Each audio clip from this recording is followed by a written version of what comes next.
Once again, the 9,308th meeting of the Security Council is called to order. The provisional agenda for this meeting is the maintenance of international peace and security, effective multilateralism through the defense of the principles of the Charter of the United Nations. The agenda is adopted.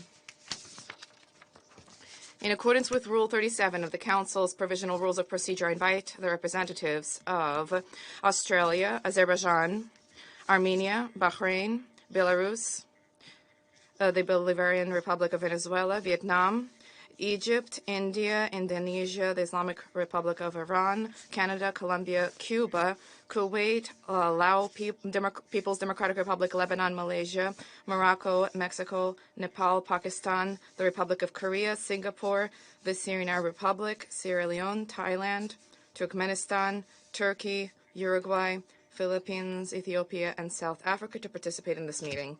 It is so decided. The Security Council will now move to consideration of item 2 of the agenda. I should like to draw the attention of the members of the Security Council to document S/2023/244, a letter from the permanent representative of the Russian Federation to the United Nations, dating 3 April 2023, addressed to the Secretary General, transmitting a concept paper on the item under consideration. I welcome warmly the Secretary General, His Excellency Mr. Antonio Guterres, and give him the floor. Mr. President, allow me to start my remarks with a few words on Sudan, where the situation continues to worsen. Since the start of fighting on 15 April, hundreds of people have been killed and thousands injured. The violence must stop. It risks a catastrophic conflagration within Sudan that could engulf the whole region and beyond. I strongly condemn the indiscriminate bombardment of civilian areas, including healthcare facilities, and I call on the parties to stop combat operations in densely populated areas and to allow unhindered humanitarian aid operations. Civilians must be able to access food, water, and other essential supplies and evacuate from combat zones. I am in constant contact with the parties to the conflict, and I've called on them to de-escalate tensions and to return to the negotiating table. We will continue our efforts with our partners to secure a permanent halt to the fighting as soon as possible. Working with humanitarian organizations on the ground, we are reconfiguring our presence in Sudan to enable us to continue supporting the Sudanese people. Let me be clear, the United Nations is not leaving Sudan. Our commitment is to the Sudanese people in support of their wishes for a peaceful and secure future. We stand with them at this terrible time. I've authorized the temporary relocation both inside and outside Sudan of some United Nations personnel and of families. I call on all Council members to exert maximum leverage with the parties to end the violence, restore order, and return to the path of the democratic transition. We must all do everything within our power to pull Sudan back from the edge of the abyss. Mr. President, thank you for convening the Security Council today around the important issue of effective multilateralism. Multilateral cooperation is the beating heart of the United Nations, its raison d'être and guiding vision. The establishment of the United Nations in 1945 represented humanity's best attempt to prevent any repetition of the horrors of 2 world wars and the Holocaust. Over the past 78 years, the multilateral system has held together and delivered some notable successes. The tools and mechanisms established by the Charter have played their part in averting a 3rd World War. Peacemaking and preventive diplomacy by the United Nations have helped end conflicts around the world. United Nations peacekeeping operations have helped societies move away from conflict, saving perhaps millions of lives. Our disarmament and non-proliferation efforts have helped to confine nuclear weapons to a handful of states. And the United Nations was central to the decolonization process and the independence of 80 former colonies, today members of the UN. We have helped to advance economic and social progress and contributed to reducing poverty and hunger, eradicating diseases, and building recognition and respect for fundamental human rights. The global humanitarian system, coordinated by the United Nations, saves millions of lives each year. And multilateral solutions to global problems, from the ozone layer to the eradication of polio, are tried, tested, and proven to work. None of this progress would have been possible without countries standing together as a multilateral human family, which makes today's situation all more dangerous. We face unprecedented and interlocking crises, but the multilateral system is under greater strain than at any time since the creation of the United Nations. Tensions between major powers are at an historic high. So are the risks of conflict through misadventure or miscalculation. Russia's invasion of Ukraine, in violation of the United Nations Charter and international law, is causing massive suffering and devastation to the country and its people, and adding to the global economic dislocation triggered by the COVID-19 pandemic.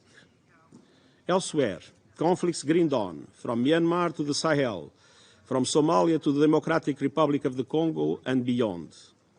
The situation in Sudan now threatens to destabilize the entire region. While there are some promising developments in Yemen and Libya, more than 100 million people have fled their homes to escape violence, conflict, and persecution around the world.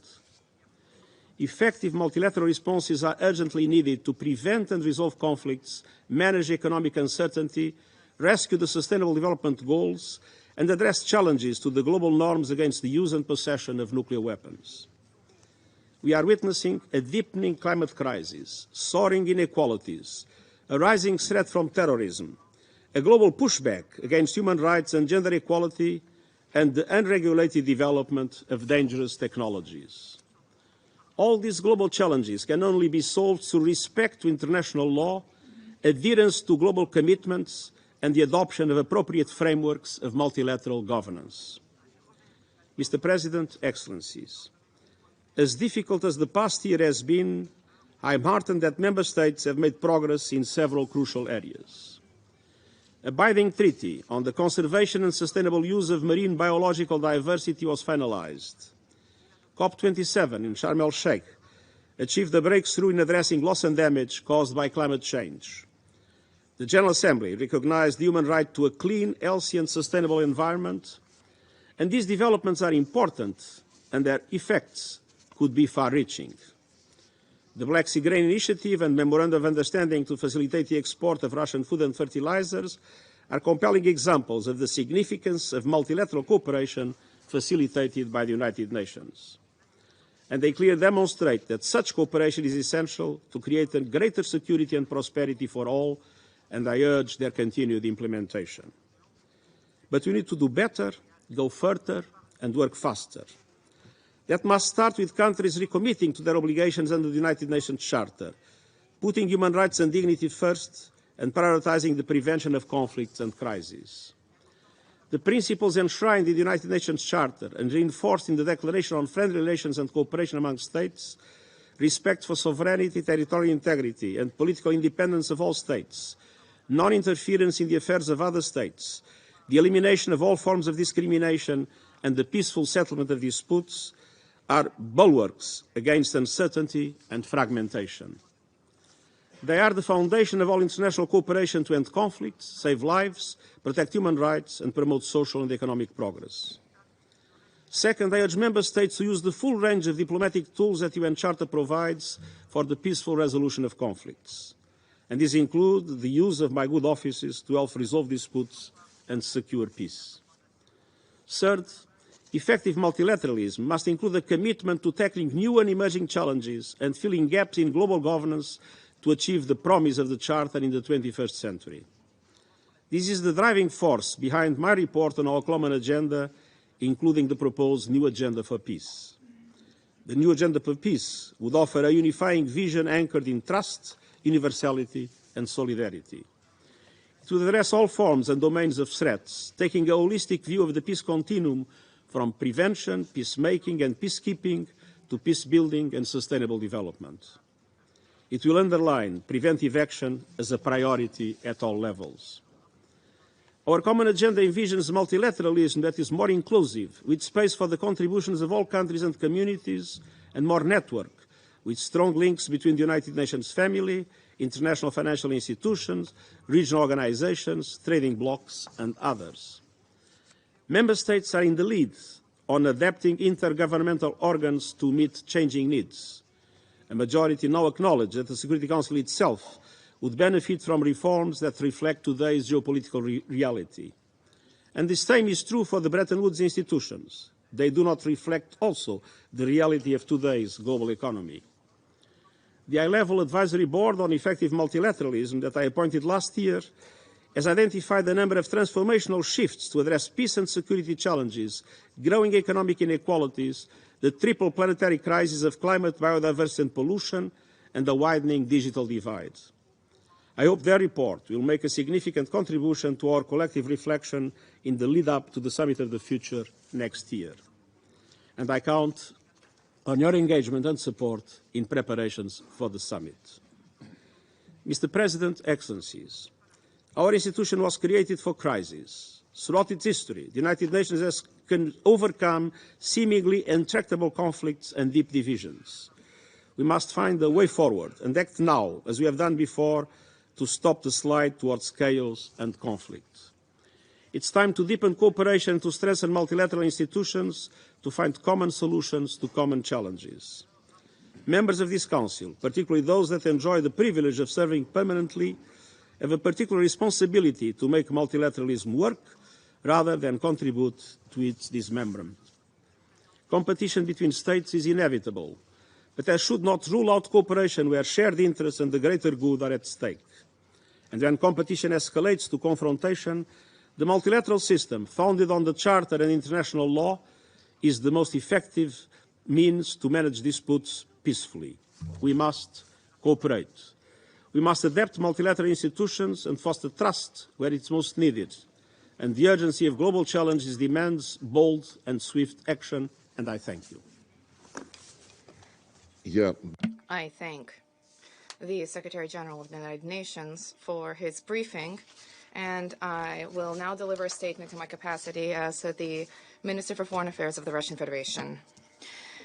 Mr. Secretary General, distinguished colleagues, it is symbolic that we are holding today's meeting on the International Day of Multilateralism and Diplomacy for Peace, which has been enshrined on the calendar of significant dates under General Assembly resolution dating 12 December 2018. In 2 weeks, we will commemorate the 78th anniversary of the victory during the Second World War, the defeat of Nazi Germany, where my country, with support of allies, made a decisive contribution, set the foundation for the post-war international order. Its legal foundation became the Charter of the United Nations, and our organization, the embodiment of genuine multilateralism, gained a central coordinating role in international politics. In the 80 years of its existence, the United Nations has delivered on the key mission which was entrusted to it by the Founding Fathers. For several decades, the core mutual understanding of the five permanent members of the Security Council on the supremacy of the goals and principles of the Charter guaranteed global security and thereby created conditions for genuine multilateral cooperation governed by universally recognized norms of international law. Now, the United Nations-centered system is enduring a profound crisis. The root cause was the desire of some members of our organization to replace international law and the United Nations Charter with a certain rules-based order. Nobody has seen these rules. They were not the subject of transparent international negotiations. They are devised, crafted, and applied with the goal of countering the natural process of the establishment of new independent development centers, which are the objective manifestation of multilateralism. There are attempts to deter them with illegitimate unilateral measures. These include barring access to modern technologies and financial services, They include expulsion from supply chains, confiscation of property, destruction of critical infrastructure of competitors, and manipulation with universally agreed upon norms and procedures. As a result, global trade has become fragmented, market mechanisms have collapsed, the World Trade Organization has become paralyzed, and now, clearly and openly, the International Monetary Fund has morphed into a tool for the achievement of the goals of the United States and their allies, including goals of a military nature. In a desperate attempt to assert their domination by punishing their insubordinates, the United States has taken the path of destroying globalization, which for many years they have taunted, they have raised up as the highest benefit of all of humanity, advancing the multilateral system, global economic system. Washington and its Western subordinates leverage those rules every time they need to justify illegitimate attempts against those who base their policies in line with international law and those who abandon the parochial interest of the global billion. The Western colleagues have long found it inconvenient to reach agreement through universal formats such as the United Nations for ideological justified policy to undermine multilateralism in abandonment of democracy and countering autocracy. Beyond the Summit for Democracy, where self-proclaimed hegemon determines composition, there are other clubs of select individuals are adopted. The Summit for Democracy, the Alliance for Multilateralism, the Global Partnership for Artificial Intellect, the Global Coalition for Freedom of Media, the Paris Call for Trust and Security in Cyberspace. All of these and other exclusive projects have been devised to undermine negotiations on relevant themes under the aegis of the United Nations, to impose non-consensual concepts and decisions that are convenient for the West, and these are proposed as a position of the international community. Let's call a spade a spade. Nobody allowed the Western minority to speak on behalf of all of humankind. There's a need to be polite and to respect all members of the international community. By imposing the rules-based order, its sponsors arrogantly reject a key principle of the Charter of the United Nations, namely sovereign equality of states. The quintessential nature of the complex of superiority or exceptionalism was the lordly statement of the head of the European Union head, Joseph Borrell, stating that Europe is a heavenly garden and the rest of the world is a jungle. I would also quote the joint declaration of NATO-EU dating 10 January 2023, which states, I quote, "The United West will leverage all economic, financial, political, and, I would note this in particular, military instruments at the disposal of NATO and the EU for the advancement of the interests of our common billion." That is what the declaration states. The collective West has arrogantly reshaped for tailored processes of multilateralism at the regional level for the advancement of their interests. Just recently, the United States called for the Monroe Doctrine to be revived, demanding that Latin American countries limit ties with the Russian Federation and People's Republic of China. This policy, however, came up against the decisive focus of countries in the region to strengthen their own multilateral structures, first and foremost, CELAC, and to uphold their legitimate right to stand as a pillar of the multilateral world order. The Russian Federation fully supports these justified aspirations. Now, there have been significant forces of the United States and allies to undermine multilateralism in the Asia-Pacific region. And this cooperation around economy and security has for decades been unfolding around ASEAN.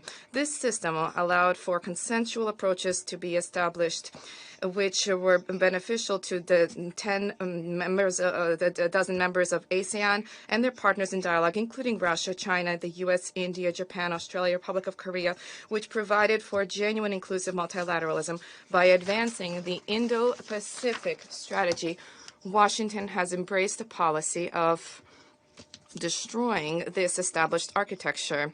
And during the last NATO summit in Madrid, there was an assertion of all peace lovers and about the exclusively peaceful nature of their military programs, announcing global responsibility and divisibility of security in the Euro-Atlantic and the so-called Indo-Pacific regions. So now the policy of NATO, as of course a defensive organization, is now moved to western shores of the Pacific Ocean. The bloc-based approaches undermine the Asia-centric mindsets, and they are manifest in the creation of a military alliance, AUKUS, which has now embraced Tokyo, Seoul, and a number of ASEAN countries under the aegis of the U.S. Mechanisms for intervention in maritime security issues have been established to uphold the unilateral interests of the West. Mr. Borrell, who I mentioned, promised yesterday to send EU military naval forces to that region. It is not concealed that the goal of the Indo-Pacific strategy is to deter China and to isolate Russia, and this is how Western colleagues view effective multilateralism in the Asia-Pacific region. After the collapse of the Warsaw Treaty Organization and the Soviet Union departing from the stage, a hope was fermented for the advancement of the principles of genuine inclusive multilateralism in the Euro-Atlantic space. But instead of tapping into the potential of the OSCE on equitable, collective basis, Western countries not only preserve NATO, but contrary to their pledges, they moved towards arrogantly absorbing spaces, including those territories where vital interests of the Russian Federation existed and will always continue to exist. As was reported by the then U.S. Secretary of State Jim Baker to President George Bush the Elder, the main threat for NATO is the Organization for Security and Cooperation in Europe. And I would add that presently the United Nations and what is enshrined in its charter also represent a threat to Washington's global ambitions. Russia has painstakingly attempted to reach mutually beneficial multilateral agreements with an emphasis on the principle of indivisibility of security, which was proclaimed and enshrined in outcome documents of the OSCE summits of both 1999 and 2010. There, it states explicitly, categorically, black and white, that nobody is to strengthen one's own security at the expense of the security of others. And no state, group of states, or organization can be vested with a primary responsibility for the maintenance of peace in the OSCE region, or consider any region of the OSCE whatsoever as a part of its sphere of influence. NATO trampled upon these obligations, and the presidents and premiers of its member states, and did the opposite, proclaiming its right to any arbitrary action.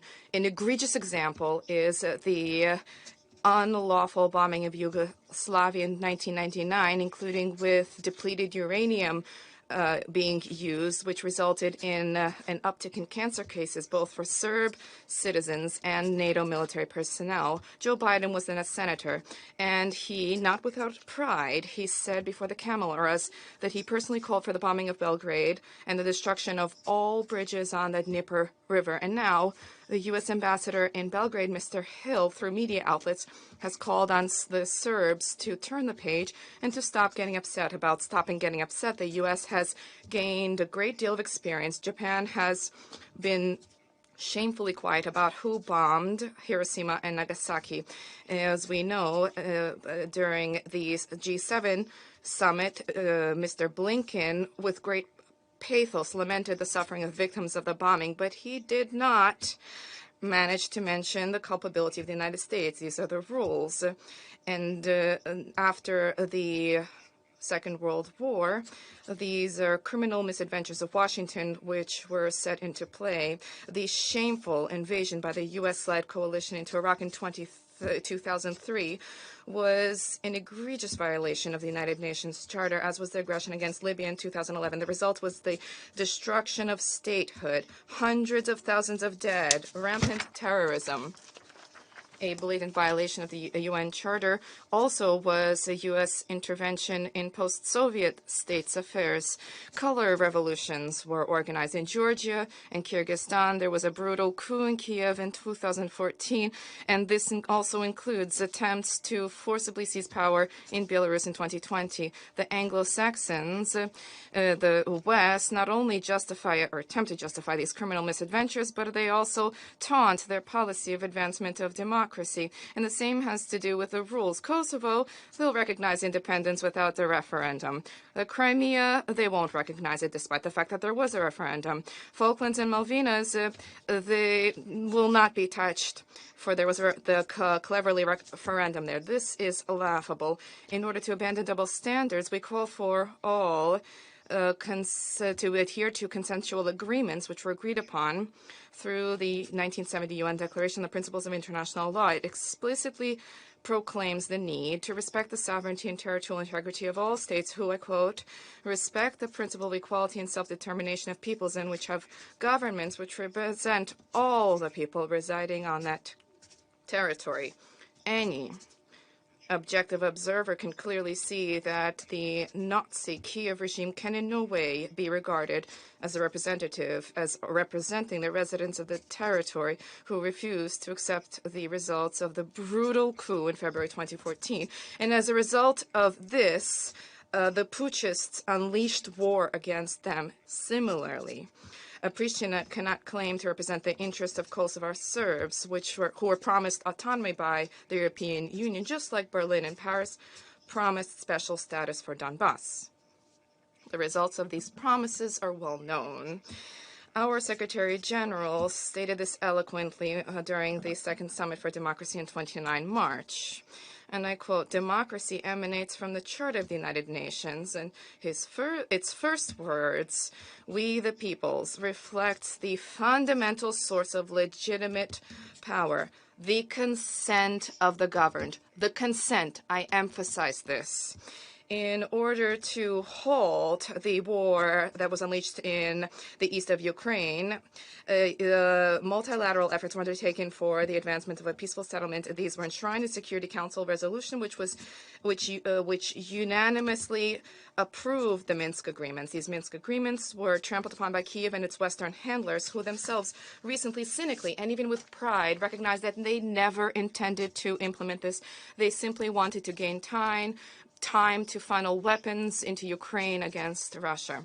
In this way, there was a public proclamation of a violation of multilateralism, a multilateral obligation of all members of the United Nations, which is enshrined in the Charter, which requires that all members comply with the resolutions of the Security Council. Our subsequent action to prevent confrontation, including President Putin's proposal dating December 2021 for the agreement to be reached on multilateral mutual security guarantees, were high-handedly rejected. Nobody, we were told, can prevent NATO from embracing Ukraine. For all of the years after the coup, despite our insistence, none of Kiev's handlers brought Poroshenko or Zelensky or the Ukrainian Upper Rada to their senses. Nobody brought them to their senses. In the Upper Ukrainian Rada, through legislation, the Russian language, Russian education, Russian media outlets, and Russian culture, religious traditions were destroyed in a direct violation of the Ukrainian Constitution and the Universal Convention on the Rights of National Minorities. In parallel, the Kiev regime, through legislation and day-to-day life, introduced Nazi practice and theory without any concealment. Openly, they organized in the center of Kiev and other cities exuberant torch-bearing marches with SS division banners upheld. The West remained silent, and this was fully in line with U.S. plans to leverage the openly racist regime in the hope of weakening the Russian Federation in a strategic focus on eliminating competitors. It is clear to all, even though not everybody talks about this, it's not at all about Ukraine. It's about how international relations will continue to be shaped through the establishment of a sound consensus on the basis of balance of interests, or through aggressive and volatile advancement of Washington's hegemony. We cannot consider the Ukrainian issue separately from the geopolitical context. Multilateralism provides for respect for the United Nations Charter and all of its interlinkage of its principles, and this was mentioned above. The Russian Federation has clearly announced the goals which we are pursuing through the special military operation to eradicate the threats to our security, which were created for years by NATO representatives directly on our borders, and to protect people who have been deprived of the rights proclaimed through multilateral conventions, to protect them from the public statements of a Kiev regime and their actions and direct threats to destroy and expel them from territories where their predecessors lived for centuries. What were the U.S. doing in NATO doing in Yugoslavia, in Iraq, in Libya? Were there threats there to their security, their culture, their religions, their languages? What were the multilateral norms that they guided them in their proclamations of the independence of Kosovo and the violation of the principles of the OSCE through the destruction of the stable economically stable states of Iraq and Libya, which collapsed as a result of their actions, and there was places were located thousands of miles from U.S. shores. The multilateral system was a blatant attempt of the U.S., and there's a clear imbalance in the UN Secretariat and the UN as a whole, and this is now seen in the staff who are now taking liberties with politically motivated conduct that is not befitting of international civil servants. We urge the Secretary General to ensure that all of his staff comply with impartiality in line with Article 100 of the UN Charter.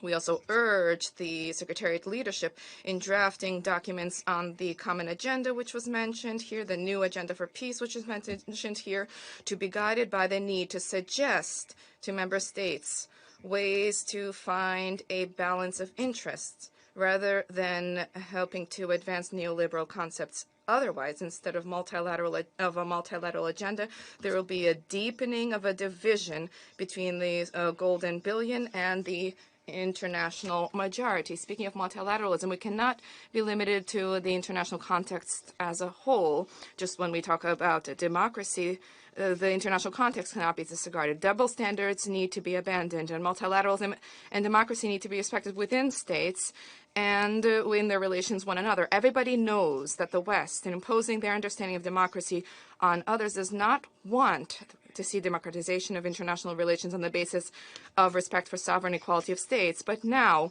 advancing their rules on the international arena, they're increasingly asphyxiating multilateralism and democracy at home, applying increasingly repressive tools for suppressing any dissent, as their criminal Kiev regime has done with the support of its teachers, the U.S. and allies. Distinguished colleagues, as was the case in the Cold War, we have reached a dangerous, possibly even more dangerous threshold. The situation is worsened with the loss of trust in multilateralism, when the financial economic aggression of the West is destroying the benefits of globalization, when the United States and its allies are abandoning diplomacy and demanding clarification of relations on the battlefield. And this is all done in the halls of the United Nations, which was created to prevent the horrors of war. The voices of wisdom are undermined, and they're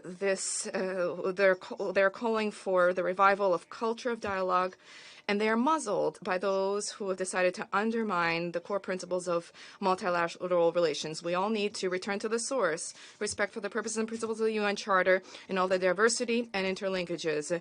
Genuine multilateralism on the international stage at present necessitates adaptation of the United Nations to reflect the trends of the establishment of multilateral architecture of international relations. There's a need to expedite reform of the Security Council to enhance representation of Asian, African, Latin American countries. The current excessive, overwhelming representation of the West in this body undermines the principle of multilateralism. As well as initiative, the Group of Friends in Protection of the UN Charter was established. We urge all states respecting the Charter to join this. There's an important need for to tap in the potential of BRICS, SCO, Eurosec, CISC, STO, and of course, we are in favor of actively leveraging the initiative and positions of regional associations of countries of the Global South. An important role in supporting multilateralism can be played by the G20 if Western participants stop diverting the attention of colleagues from pressing matters on its agenda in their attempt to conceal their own culpability for the accumulation of crises in the global economy. Our common obligation is to preserve the United Nations as the tried and tested beacon for multilateralism and coordination of international policies and politics. The key to success is concerted efforts, abandonment of claims for any exceptionalism, and I repeat this once again, respect for sovereign equality of states. This is what we all signed on to when we ratified the Charter of the United Nations. In 2021, President Putin proposed the establishment of a summit. The summit to convened for permanent members of the Security Council. The leaders of China and France supported this initiative. However, unfortunately, this was not realized. This is directly related to multilateralism, not because the 5 permanent members have certain privileges as compared to the others, but specifically due to their particular responsibility under the Charter of the United Nations for the maintenance of international peace and security. And this is specifically what is required now under the imperatives of the UN-centric system, which as a result of the actions of the West is evaporating before our very eyes. Concerns about the situation are increasingly prevalent in the multilateral initiatives and ideas of global South countries, from the East and from East, Southeast Asia, from the Arab Muslim world as a general, and Africa, Latin America. We value their intention to focus on concerted efforts for the maintenance of a balance of interest on the basis of the sovereign equality of states and indivisibility of security. And to conclude, I wish to turn to all journalists who are now covering today's meeting. Your colleagues from Russian media outlets were not allowed access here. The United States embassy in Moscow mockingly announced willingness to issue visas when our plane took off. So I insist that you compensate for the loss of the presence of Russian journalists. Try to make your reporting objective so that the international community has a genuinely multilateral objective overview in your assessments and the facts provided. I now return to my duties as the President of the Security Council, and I give the floor to Mr. Khalifa Shaheen Al-Marar, Minister of State of the United Arab Emirates. السيد الرئيس أود بداية أن أشكركم. Mr. President, I want to begin by thanking Foreign Minister Lavrov for presiding over this meeting. I also thank the Secretary General for his insightful briefing. Mr. President, our sustained commitment to effective multilateralism, grounded in international law and the principles of the UN Charter, is essential to maintaining international peace and security. In turn, defending the principles of the Charter is vital to maintaining effective multilateralism. These principles, including respect for the sovereignty of all nations, the peaceful resolution of disputes, and the prohibition of the threat or use of force against the territorial integrity or political independence of any state, are fundamental to the ability of the United Nations to take effective action in accordance with the Charter. This is critical as the world is experiencing the highest number of armed conflicts since 1945. Forced displacement is at an all-time high. We are struggling to keep alive the 1.5-degree goal. Terrorism and extremism continue to evolve in a way that international efforts struggle to halt. To address our common challenges and threats, to resolve our differences through peaceful means, it is imperative to promote dialogue and cooperation among nations. We must double down on efforts to peacefully resolve conflicts and crises from the Sudan to Ukraine. The following three issues are critical for multilateralism to have a more positive impact to people's lives. First, multilateralism must serve the wider UN membership. The wider UN membership is a reflection of the rights and aspirations of 8 billion people and should remain front and center in our considerations. Yet, we have a multilateral system and mechanisms often struggling to act effectively due to polarization and competing interests. Some member states have always had a disproportionate influence over the multilateral system, including how these systems were set up and whether or not they function in the interest of all. It is these same member states that can prevent or realize the reforms necessary to make multilateralism more effective. Status quo structures will not move us beyond the status quo.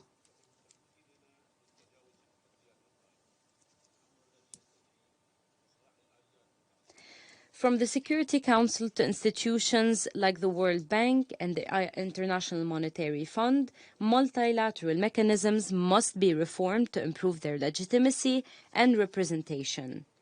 Decisions need to be made with vulnerable countries not only in mind, but at the table. For example, the emerging discussions on reforming international financial institutions to better deliver for the Global South offer an encouraging path to promote stability and improve equality worldwide.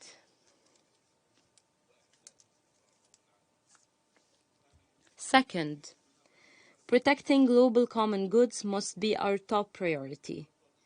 Facilitating the peaceful settlement of disputes, promoting human security, and devising collective, albeit partial, solutions for the key threats facing humanity is the best investment we can make in our people and planet. We have seen constructive initiatives in the recent past, but this type of forward-looking cooperation should be the norm rather than the exception.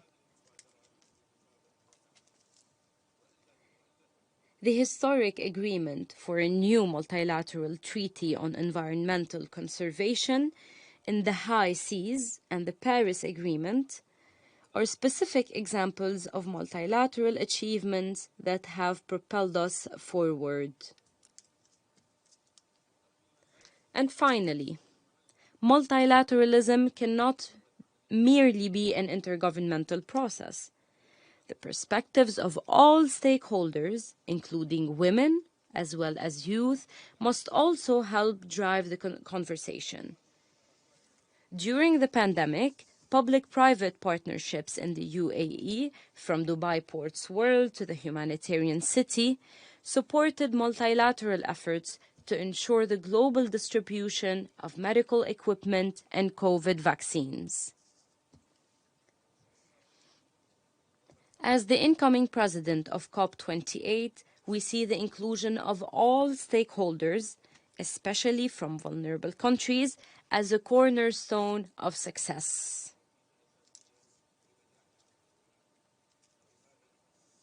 The input of women, youth, indigenous groups, science, academia, and the private sector will be channeled across all outcomes. In conclusion, Mr. President, we stress that only by working together can we promote and deliver peace, stability, and prosperity for all nations and peoples. It is time to reform our multilateral system to ensure that we deliver on the aspirations of everyone around the world. Thank you.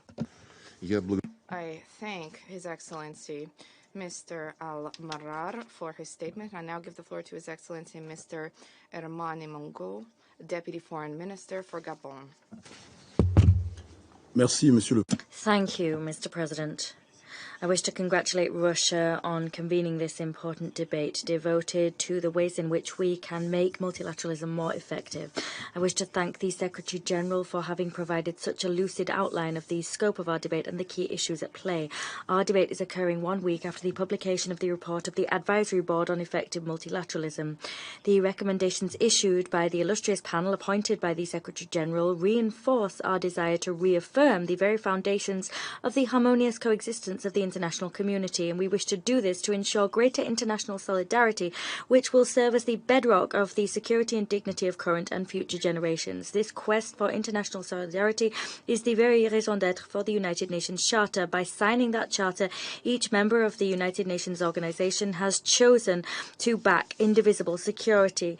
Acceding to the United Nations, each of the nations of the world has rejected the concept of divided nations, a hierarchy of nations, or nations which impose their agendas on others.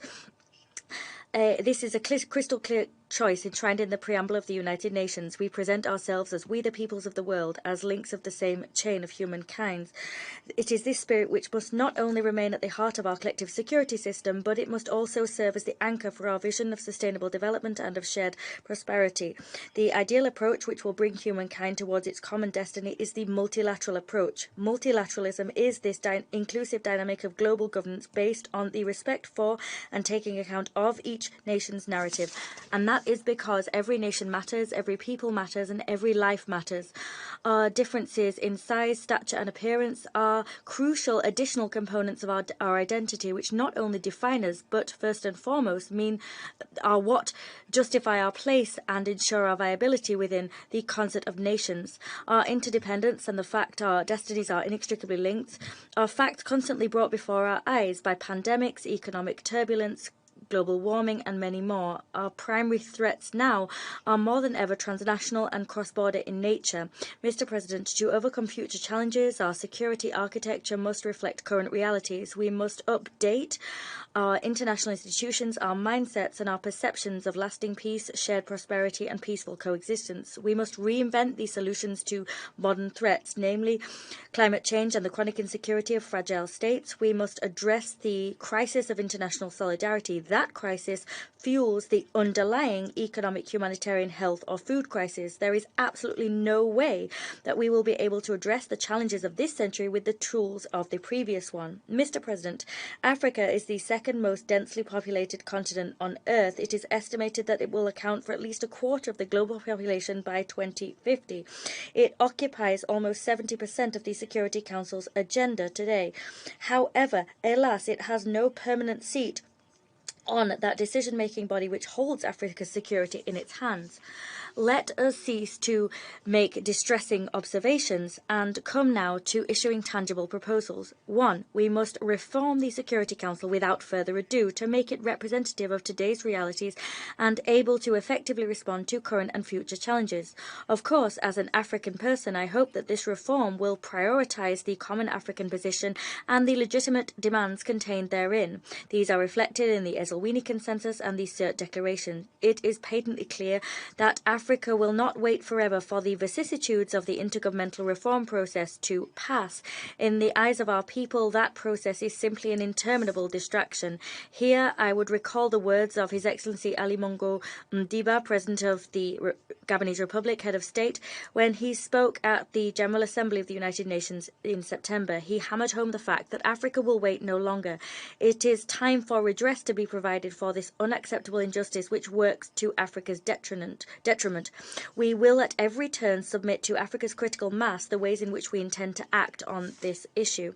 2. We must redefine our rules and our mechanisms so that we can adequately address the constantly changing security and terrorism landscapes. As regards rules, we must guarantee inclusivity and solidarity and vanquish once and for all the policy of double standards and two-track solidarity. We must also decisively tackle the root causes of conflict and crisis. 3. We must build a new social covenant, a new global compact between generations, between governors and the governed, and one which links action at a global and regional level. We must give particular emphasis to the status of young people and women. In this new social covenant for the future, bridges must replace walls everywhere.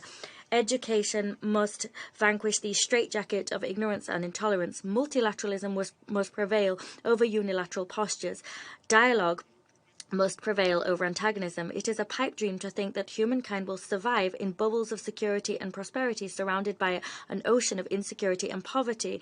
If we were to labour under that misapprehension, the inevitable alternative to peace and prosperity for all would be collective decline and the jeopardy of all of our lives. We must, as a matter of priority, create a shield of actions and initiatives so that we can across the world vanquish the predatory pillaging of resources and all attacks against dignity. This will ensure that all peoples of the world will enjoy security, prosperity and greater freedom. Mr. President, I wish to underscore the need to cast aside any desire to defy or stray from multilateralism. Several monologues do not make a dialogue. Equally, a myriad of bilateral relations will never produce the effect or far less have the virtues of multilateral cooperation. Multilateralism leads to fragmentation. It divides the world into blocks. In contrast, the vocation of multilateralism is to build unity and bridges between we, the peoples of the world. We owe responses to current and future generations which are commensurate with their legitimate aspirations to live in security, peace, and in greater dignity. These responses are within our grasp. These responses cannot wait and must wait no longer. Thank you. Благодарю. I thank His Excellency Mr. Mongol for his statement, and I'll give the floor to His Excellency Mr. Thomas Mbomba, Deputy Minister for Foreign Affairs and Regional Integration of Ghana.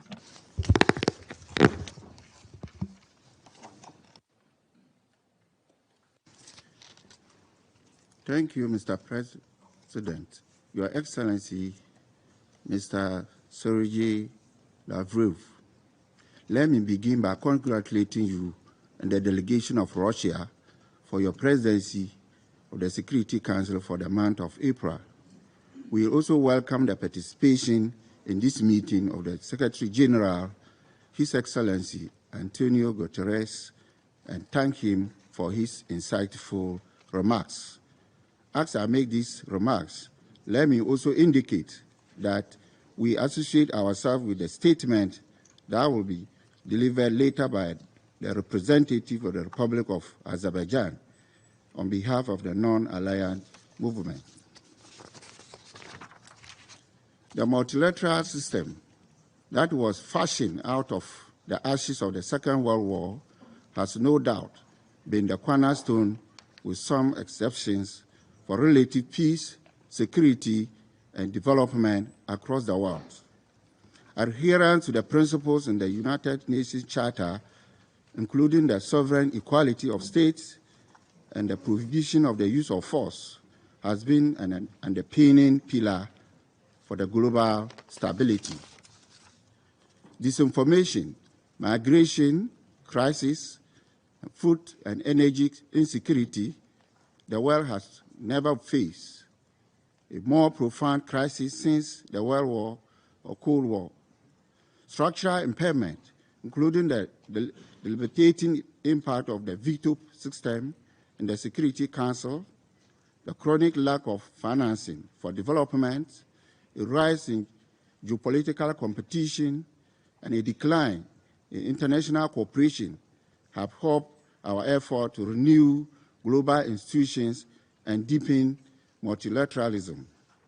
In the face of an easy weakness to reject or undermine shared normative values and principles for collaboration and collective action, we risk relapsing into a New Hebrean state of nature. It is not too late to seek a way out of the increasingly confrontational politics, zero-sum games, and egoistic, chaotic, and brutish tendencies of recent years. It is in the interest of the states, whether small or mighty, to safeguard the multilateral system, since the agreed international rules and institutions allow all voices to be heard and the ability to influence the international order in less costly and more sustainable way. Ghana, therefore, welcomed the focus of today's debate, which provides us with an opportunity to deliberate on ways that we can defend the UN Charter and promote it towards an effective multilateral system. Mr. President, in considering how we can enhance an effectively rule-based multilateral system through the defense of the UN Charter, Ghana will share 5 main points. First, while it is important to reaffirm our respective commitment to the purpose and principles of the UN Charter, it is equally pertinent that we embark on practical steps to enhance our responsiveness to the demand of the UN, of the Charter. In this regard, we urge the prioritization of the enhanced, inclusive, and multi-stakeholder approach that enable all actors to adhere to the norms and values in the Charter. This, in our view, should be devoid of politicization as well as any form of selectivity in application. We cannot overemphasize the importance for member states to embrace a principled approach underpinned by a common understanding and good faith interpretation in the application of the provisions of the Charter. We must also prioritize the will of the people of the world if we are to achieve a smooth transition to a fair and equitable global world order. The cynicism which some countries display in the twisting principle or bending them to their will may bring short-term tendencies advantages. History shows those gains are ephemeral. Secondly, a candid recognition of the realities of our time should spur us all to embrace deliberate diplomatic actions to build mutual trust consistent with the diplomatic conventions. As my compatriot Kofi Annan once said, our futures, our prosperity and security are wrapped up together more than ever before. No country, no matter how wealthy or powerful, can any longer stand on its own. This reality should lead us to build bridges, not burn them, and lay solid foundations for dialogue and consensus, including using dialogue to objectively discuss the strategic intentions of countries. This remains critical for avoiding misjudgment and unhealthy competition, especially among majority of major military powers. Within this context, it is also important that we address the structural impairment in the multilateral system through a faithful and genuine effort in the ongoing reform initiative in the UN system, including the revitalization of the General Assembly and the reform of the Security Council. As an African member state, we have stated our position and justified our argument. Those who support a strengthened bilateral system have a responsibility to reciprocate and work constructively and urgently in good faith to address with us the historical injustice done the African continent, which is also one of the weaknesses in multilateral structure. Thirdly, the multilateral system should be turbocharged through an effective implementation of our objectives with regional arrangements that share similar objectives. We must therefore enhance implementation of Chapter 8 of the UN Charter, especially around regional prevention. The United Nations has its strength, but when it is unable to act, the strength of regional actors must be embraced. For instance, we cannot attempt and legitimate resolution of the crisis of terrorism on the African continent without the collaboration of institutions of the African Union and the regional economic communities, such as ECOWAS, as well as the Accra Initiative in the Sahel. It is also only fair that when such regional bodies stand up and offer to act, their burden should be shared with the principal body that owns that primary duty. Fourthly, prevailing global challenges are so interconnected and multidimensional that we need to enhance collaboration and joint consultation among different institutions and drive coherence to avoid negative and adverse consequences from global politics. This requires, we believe, enhancement of consultation with institutions and processes outside the UN system, such as Bretton Woods institutions, but also, as appropriate, with relevant civil society organizations and responsible private sector actors to adequately address pressing needs of the peoples of the world, especially those of the developing world. This is important because when there are global crises, such as the prevailing financial and food crisis, we should know that further down the road, there will be greater manifestation of socio-political instability, diminished capacity for conflict management, and further conflicts. Lastly, Mr. President, we believe that the Secretary General's report on our common agenda, including the new agenda for peace, provide us with a forward-looking vision for reinvigorated, inclusive, and effective multilateralism to tackle contemporary global challenges. The initiative can lay the grounds for effective multilateralism if they prioritize investment in intervention aimed at addressing existing and emerging risks, including those associated with nuclear weapons and the disproportionate threats to the countries in the global south. Furthermore, enhancing the convening power of the UN in tackling the multifaceted crises, including climate threats, gender inequality in all its forms, and involving women and youth in peace processes are all germane to strengthen the responsiveness of the multilateral system. In conclusion, Mr. President, Ghana believes that the tools available in the UN Charter remain indispensable in addressing existing and emerging challenges of our time. What is required is to strategically harness and effectively deploy these tools, including Chapter 6 of the Peaceful Settlement of Disputes.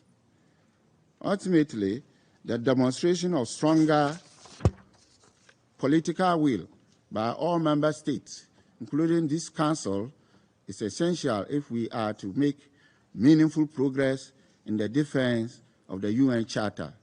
I thank you. I thank His Excellency Mr. Mumba, and I now give the floor to the representative of Switzerland.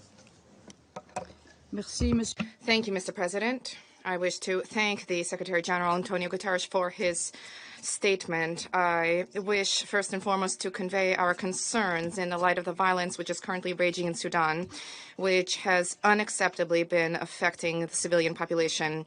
Switzerland joins the call of the Secretary General. The adoption of the Charter of the United Nations on 26 June 1945 signified a fundamental paradigm shift. War, once a legitimate means of a foreign policy, was now prohibited. Territorial expansion by force, previously the privilege of the great military powers, was outlawed.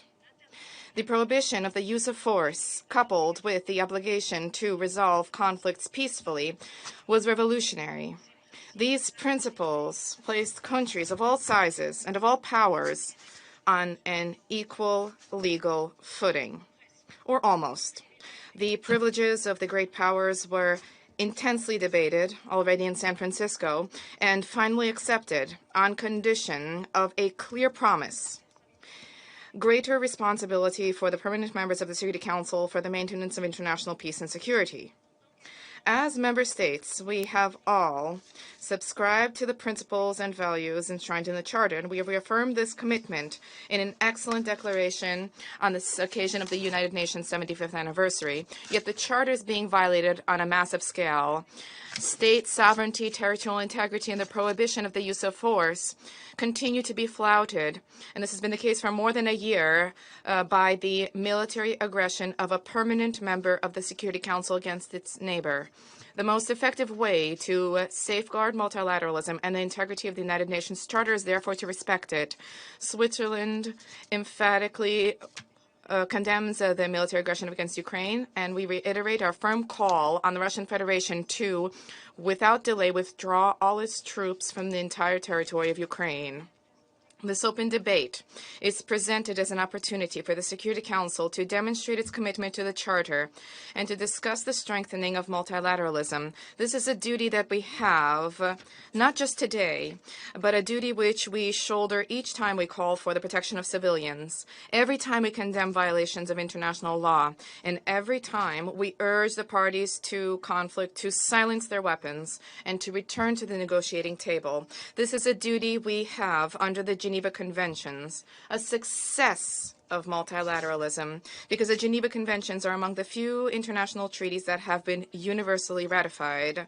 As the conventions commemorate as we commemorate the 75th anniversary of the conventions next year, it is incumbent upon states to take concrete steps to strengthen respect for international humanitarian law. This is a duty in times of peace as well as in times of war, to respect human rights that serve to protect human dignity. The 75th anniversary of the Universal Declaration of Human Rights this year will be an opportunity to reaffirm its universality. Switzerland firmly believes that effective multilateralism remains the only way to achieve the vision of a peaceful and just world, a world where the rule of law prevails and not the law of the strongest, a world where human dignity is always respected, a world in which finally the entire population benefits from both social and economic progress. We are convinced of this because respect for the Charter remains existential for a small or medium-sized state like ours, as well as for most member states of the United Nations, regardless of whether this world is unipolar, bipolar, or multipolar. We are also convinced of this because the Charter and multilateralism have enabled humanity to make remarkable progress, such as avoiding, to this day, a nuclear confrontation, decolonizing many regions of the world, reducing poverty, improving access to health and education systems, making economic progress, and even walking on the moon and creating artificial intelligence. We have managed in this forum to negotiate the Sustainable Development Goals and Agenda 2030, which, if we finally implement them in full, can save this planet and create more equality for both our children and our grandchildren. It is clear that the effectiveness of the Charter hinges on the willingness of states to implement it. And this will is too often lacking. We are living in a world of myriad crises. The United Nations estimates that 1 in every 4 young people is affected by violence or armed conflict, whether she is a girl under the airstrikes in Khartoum, Bakhmut, or Sagaing, sexually abused in Port-au-Prince or Goma, or deprived of education in Kandahar. The principles of the Charter are not a menu from which to pick and choose. We call for unconditional respect for international law by all actors under all circumstances, and we call for the courage to finally and meaningfully initiate reforms of the multilateral system, including the Security Council. This is necessary to restore confidence and trust in and within that system. With our common agenda and a new agenda for peace, we have a unique opportunity, but also an urgent need. We must change the course of history quickly. With leadership, political will, and trust, we can achieve this.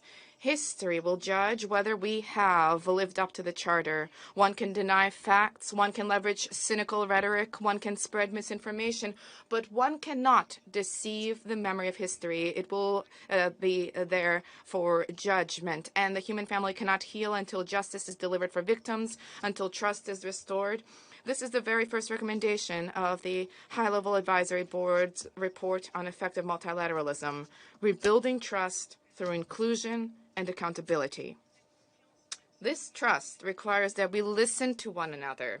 Let us initiate a dialogue about what unites us, a constructive dialogue rather than discussions about the number of centers in this world, a dialogue that reminds us of the universal principles to which we have committed ourselves. There is no alternative to effective multilateralism, universal, inclusive multilateralism based on international law. Thank you. I thank the representative of Switzerland, and I now give the floor to the representative of Brazil. Thank you, Mr. President. I thank the Russian Federation for organizing this debate, and I thank the Secretary General for his intervention. Mr. President, in these challenging times, we should reinforce our commitment to the principles of the UN Charter, to international law, and to multilateralism.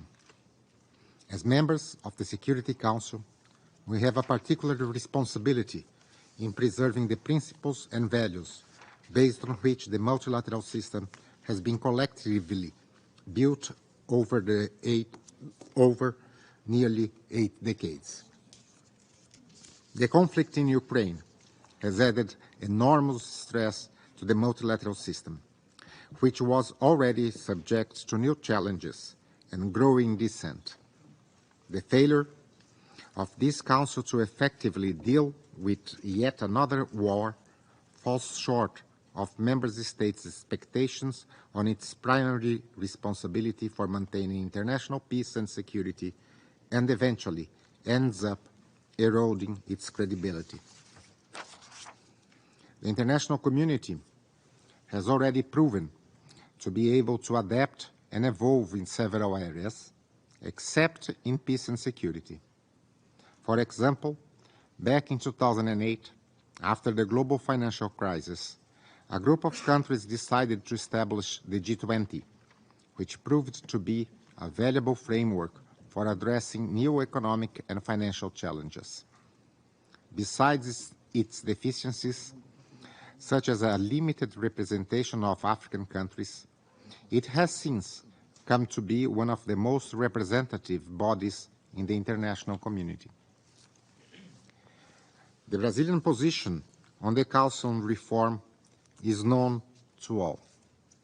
We believe that its current composition, which reflects the balance of power in 1945, is not compatible with the current geopolitical realities.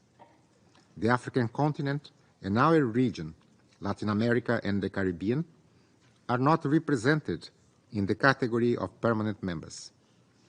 This results in the increasing lack of legitimacy of this body to take decisions on the peace and security agenda, and underscores the sense of frustration which the shortcomings of the UN system as a whole. Mr. President, this is not, however, the only cause of the situation in which we find ourselves. In addition to structural flaws of this Council, we cannot help but notice a lesser disposition to engage in dialogue and diplomacy, in contradiction with the spirit of the San Francisco Conference. Since the beginning of our current mandate as an elected member of the Council, there have been many occasions when the demand for sanctions has been the knee-jerk reaction to crisis situations. In most cases, these initiatives were preceded by unilateral coercive measures, illegal under international law and ineffective. In our discussions, due consideration is rarely given to the spin-off effects on third countries, especially those which already face strong economic, social, and institutional challenges, and their most vulnerable populations. Brazil rejects the pursuit of hegemonies, old or new. In line with Article 2, Para 4 of the Charter, we condemn the threat or use of force as means of resolving disputes, as we have seen in the case of Ukraine. We also condemn more subtle attempts to impose the will of the few on the many, on the basis of concepts of dubious multilateral standing. We refute world conceptions based on simplistic divisions that fail to reflect the complexity of reality, an approach that does not benefit the vast majority of member states and only serves to sow division among nations. We defend, in fact, a return to the principles on which this organization bases its very existence, enshrined in the UN Charter, with increased emphasis on peaceful means to end conflicts. As a founding member of this organization, we have never and will never condone violations of member states' territorial integrity. We should not give up on diplomacy and should rather seek solutions collectively to address the challenges of our times. Diplomacy and peace are the means and the purpose of the Security Council. We must not shy away from this responsibility. Mr. President, the world is going through a moment of international order redesign. In our view, we are heading to some sort of multipolar order that should be welcomed and nurtured, since it will benefit the whole of the international community. We are aware of the many shortcomings of the UN system, but we continue to trust the centrality of the United Nations and its role in preserving peace and finding solutions to common challenges. Brazil believes in the strength of the multilateral approach on issues such as climate emergency and on development needs, respecting the diversity of points of view and national positions. It is essential, however, that we engage in an earnest debate about the need for a renewed multilateralism, in particular in the field of peace and security, setting aside practices that will only deepen divisions instead of contributing to a more peaceful world. And I thank you. I thank the representative of Brazil, and I give the floor to the representative of Mozambique.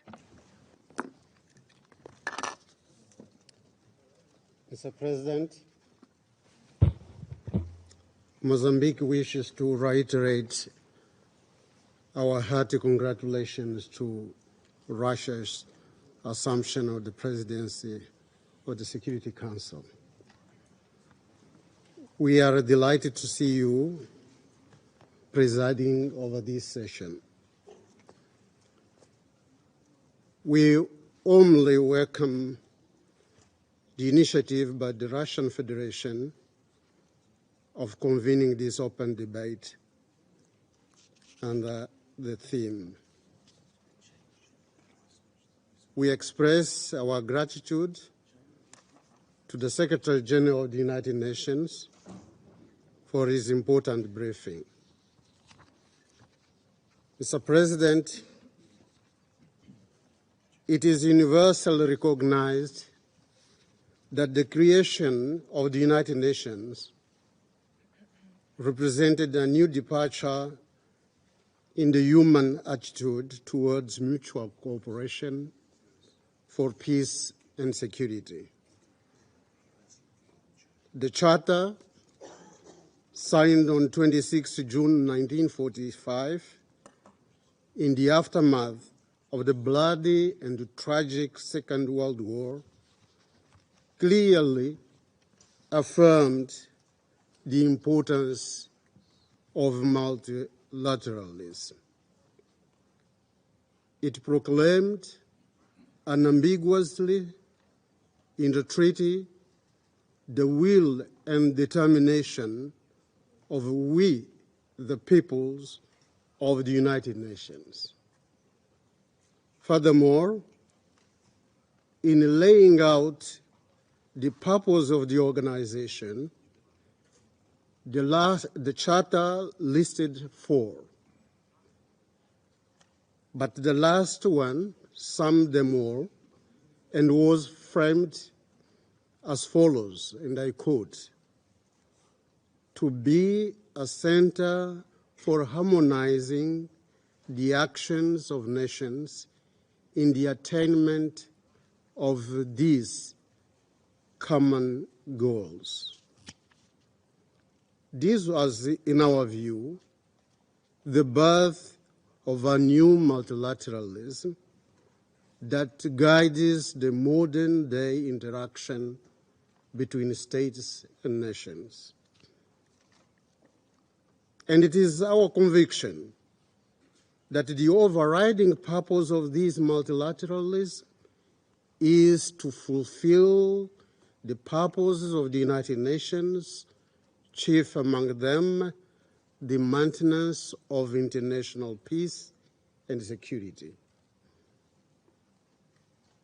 This resembles very much what someone someday said: war appears to be as old as mankind, but peace is a modern invention. As a matter of fact, it also resonates with Article 2, Paragraph 4 of our Charter. This is a new approach to war in its nature, an invention of the Charter that we accepted to abide by. It is our understanding that within this provision of the Charter, the founding mission of the United Nations was to provide all its member states with a solid ground of equal security. Our organization would thus become a forum where we could work together to resolve disputes peacefully and to prevent the outbreak of another world war.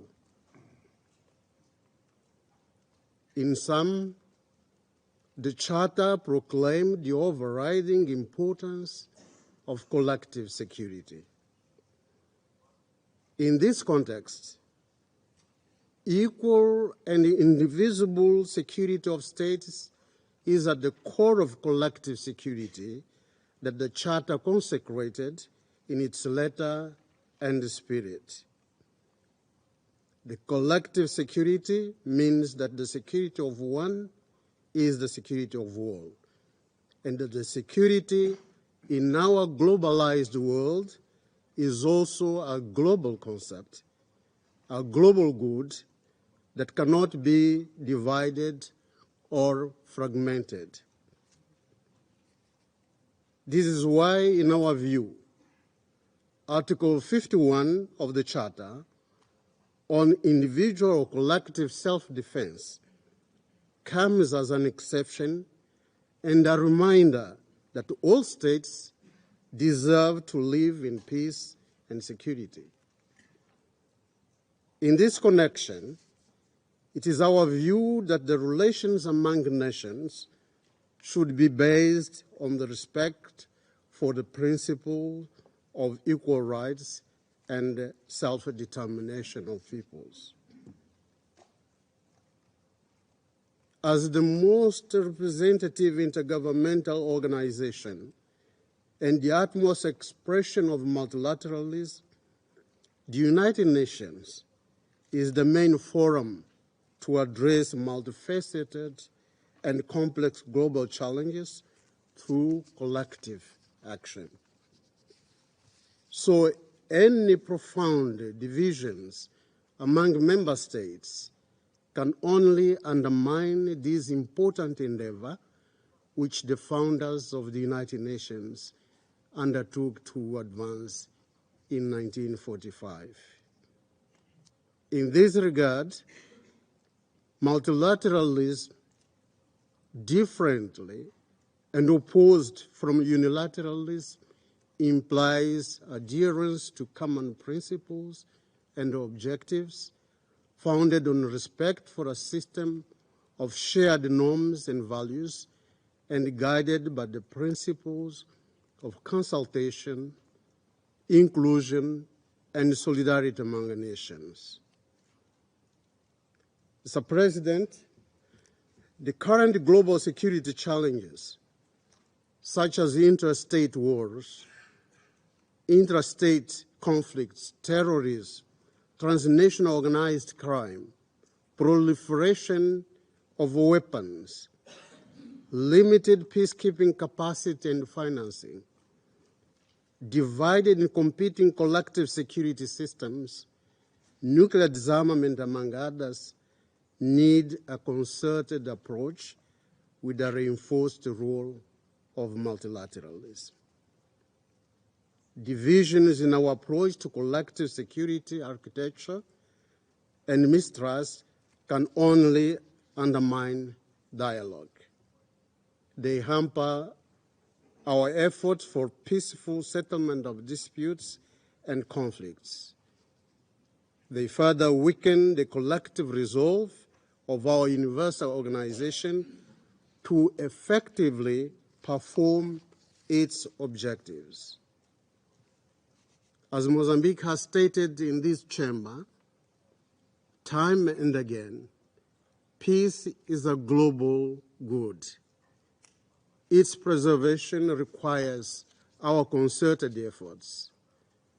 With the positive cooperation of states, we can find concerted and harmonized ways to address most of the current and pressing conflicts around the world, including in Africa, Middle East, Asia, the Korean Peninsula, and even in Europe or beyond. Let us not forget the tragedies of the two world wars that claimed the lives of more than 9 million people in the first and more than 60 million people in the second.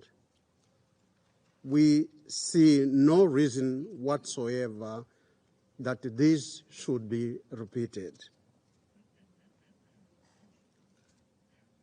But all that we evoked above also bears testimony to the fact that the United Nations, especially the Security Council, must be reformed in order to be more inclusive, effective, just, fair, and democratic. Only in that manner can we collectively address the current geopolitical and security challenges facing the humankind. More importantly, it is a simple corollary of the fundamental principle of sovereign equality of states that the Charter so clearly expounds. We value democracy at national level. It must also be valid at the international level. Therefore, Mozambique reiterates its call on the need for a Security Council reform which should take into account the African common position based on the Zulu Consensus and the Sirte Declaration. In addition, this Council has to improve its working methods. It must enhance its capacity to deliver in the interests of all humankind. This means adopting actions that can bring positive change and promote peace and security around the world. In conclusion, Mr. President, we wish to reiterate that in order for multilateralism to prosper and be more effective, the United Nations and the entire membership must abide by and uphold the principles and purposes of the United Nations Charter at all times. Multilateralism must be reinvigorated in the interests of the entire humankind in order to address today's global challenges. Multilateralism is at the core of our Charter's calling. I thank you, Mr. President. I thank the representative of Mozambique, and I give the floor to the representative of the United States. Let me start by thanking Secretary General Guterres for your remarks, and to thank you and the entire UN system for all of your efforts to promote peace and security and to support the UN Charter. And thank you, colleagues, for coming together to talk about how we can defend the UN Charter and make multilateralism more effective. This is a serious topic, even if it was convened by a council member whose actions demonstrate a blatant disregard for the UN Charter. At the United Nations, if you ask a difficult policy question, you get 193 different answers. That makes our work challenging, but it is also right, because after all, that is what the UN is all about. Member states can work through disagreements, find common ground, and see where we can make progress together. And there are some things we're not meant to disagree about. There are some values and principles that are so fundamental, so critical to our purpose, that signing on to them is the price of admission to the UN. These are the values laid out in the United Nations Charter, a charter we have all sworn to uphold and to protect. And it is quite clear what those values are. This little blue book is written in plain language, and it spells out our purposes and principles in its very first chapter. And I want to read it to you.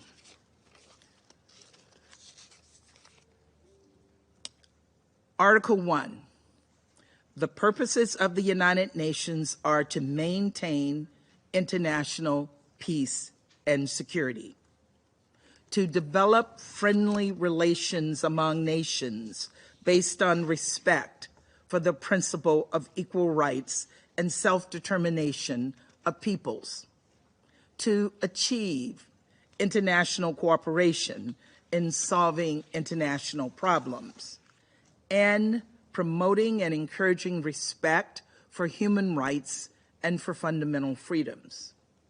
And here in Article 2, it states clearly, all members shall refrain in their international relations from the threat or use of force against the territorial integrity or political independence of any state.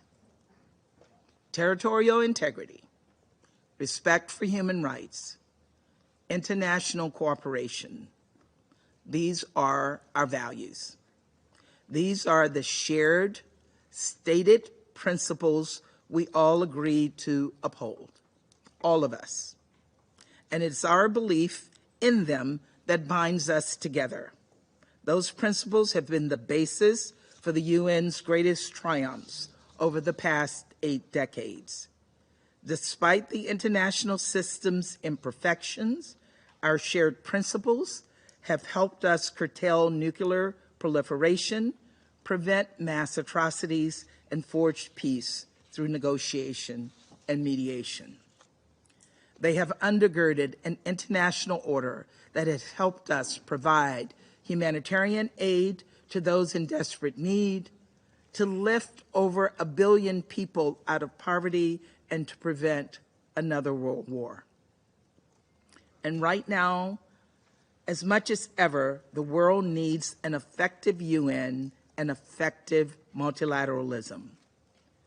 Challenges like the climate crisis, the global food security crisis, and the COVID-19 pandemic are exactly the kinds of borderless challenges we need the UN to tackle. And yet, right when the world needed the UN most, we were plunged into a crisis of confidence.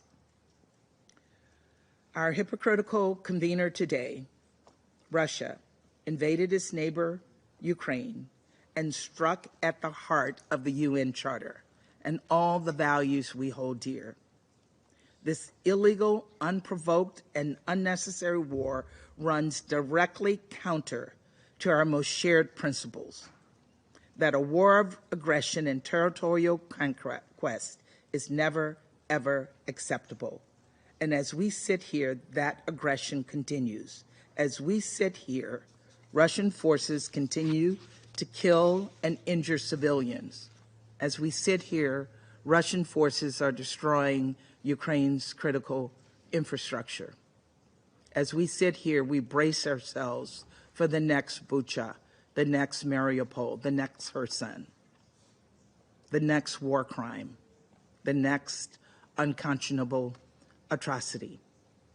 141 UN member states have made it abundantly clear Russia's full-scale invasion was not about self-defense.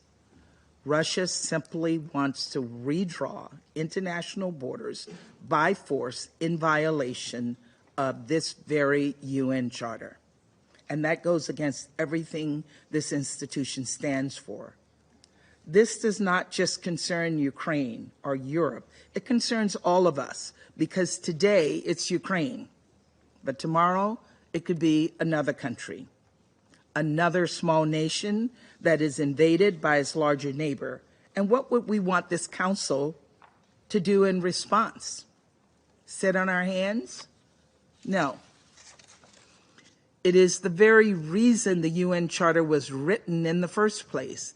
And unfortunately, Russia has shown us consistently over the past 14 months that this invasion is not an isolated incident. In the past 14 months, Russia has weaponized global food supplies and obstructed the Black Sea grain initiatives from achieving its full potential. Russia has breached its obligations under the New START Treaty and issued dangerous and provocative nuclear threats. Russia has violated universal human rights and fundamental freedoms both outside and inside its own borders. It has violated international law. That includes the wrongful detention of American citizens. Paul Whelan, Trevor Reed, Brittany Griner, and now Evan Gershkovich. Trevor and Brittany are now thankfully home, safe and sound. But Russia has imprisoned Paul Whelan and now detaining Evan Gershkovich to use as political bargaining chips, human pawns. Paul was simply in the wrong place at the wrong time. Evan is a journalist. He was just doing his job. Using people as pawns is a strategy of weakness. These are not the actions of a responsible country. And while Russia plays political games, real people suffer. And I want to direct your attention to the gallery, where today we're joined by Paul's sister, Elizabeth. And I want Minister Lavrov to look into her eyes and see her suffering. I want you to see what it's like to miss your brother for 4 years, to know he is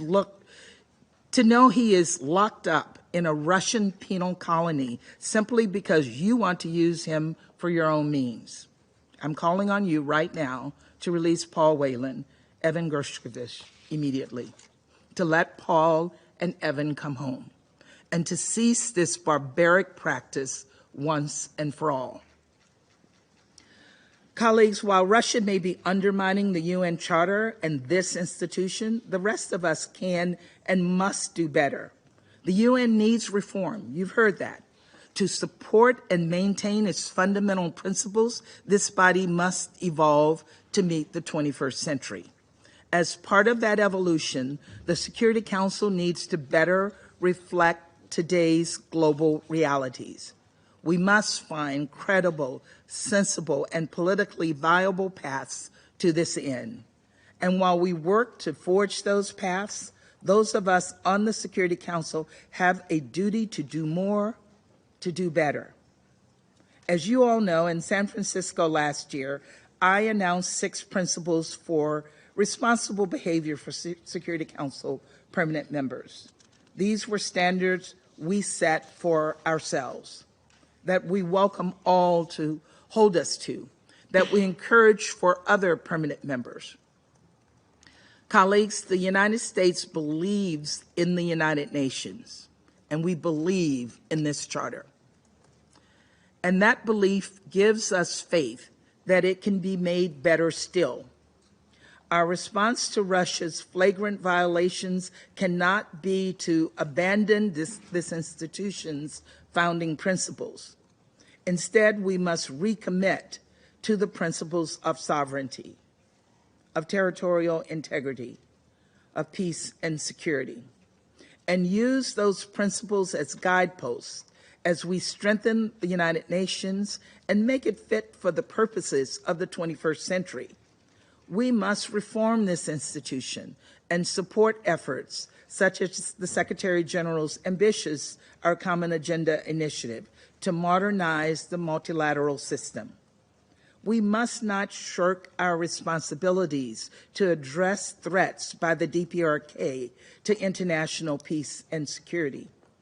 We must forcefully address the situation in Sudan as we heard the call from the Secretary General for peace and a cessation of hostilities. We must use our platform to call out aggression and human rights violations wherever and whenever we see them. We must renew our commitment to achieve the Sustainable Development Goals, to heal the climate, to end poverty and hunger. That is the brighter future we hope to build. So we must rally behind this UN Charter, take on shared global challenges seriously, do everything in our power to be better neighbors, and together create a more peaceful, more prosperous world for us all. Thank you. As a courteous president, I cannot but thank the representative of the United States, and I give the floor to the representative of the United Kingdom. Thank you. At the outset, let me echo the strong concerns set out by the Secretary General about the situation in Sudan and the call for an immediate end to the violence. We have requested a Council meeting to address the situation tomorrow. I join others in thanking the Secretary-General for his briefing. Minister Lavrov has called this meeting to share the Russian vision for the future of multilateralism. We've seen what Russia's idea of multilateralism means for the world. More than a year into Russia's full-scale invasion of Ukraine, President Putin has brought unimaginable suffering to that country while trampling on the UN Charter. Thousands of Ukrainians have been killed. Millions have been displaced. And across the world, billions have faced rocketing commodity prices and food insecurity. It's been an unmitigated disaster for Russia too. Neither Russia nor its neighbours feel safer. Trust in Russia's promises to other states and to its own people is at a catastrophic low. Again and again, the UN General Assembly has voted overwhelmingly to condemn Russia's invasion. President Putin can count the supporters of his war on one hand. Russia has severely damaged its reputation in the international community. And now, President Putin is threatening to move nuclear weapons into a neighbouring state.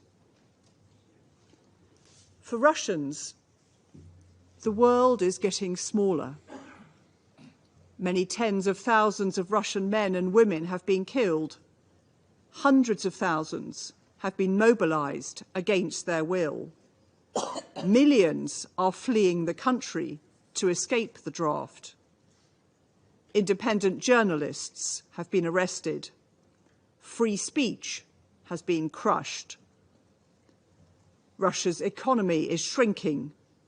Its army is in disarray, reliant on Wagner, an unaccountable mercenary group whose existence was denied a year ago, but who now offers your foreign ministry advice on your Security Council presidency. A Russian generation has lost its future, and the Russian government can't even explain why. Russia's justifications for the war, defeating Nazis and defending against bioweapons, are obvious falsehoods. Russia's claims to Ukraine's territory will never be recognised. For all of Minister Lavrov's claims about effective multilateralism, I see nothing effective or multilateral about Russia's foreign policy. Multilateral institutions can and should evolve, the Security Council included, and the UK supports reforms to make it more effective and representative. Change must be underpinned by respect for the basic principles of the Charter, above all, the principles of sovereignty and territorial integrity. The world also needs a free and safe Ukraine that can return to supplying the world with food. The UK will continue to stand together with Ukraine as it lawfully defends itself. Foreign Minister Lavrov claims he is as interested in ending the conflict as soon as possible. To do so, Russia must immediately remove its troops from all Ukrainian territory. Thank you. Спасибо. Thank you. I invite the representative of the People's Republic of China to take the floor.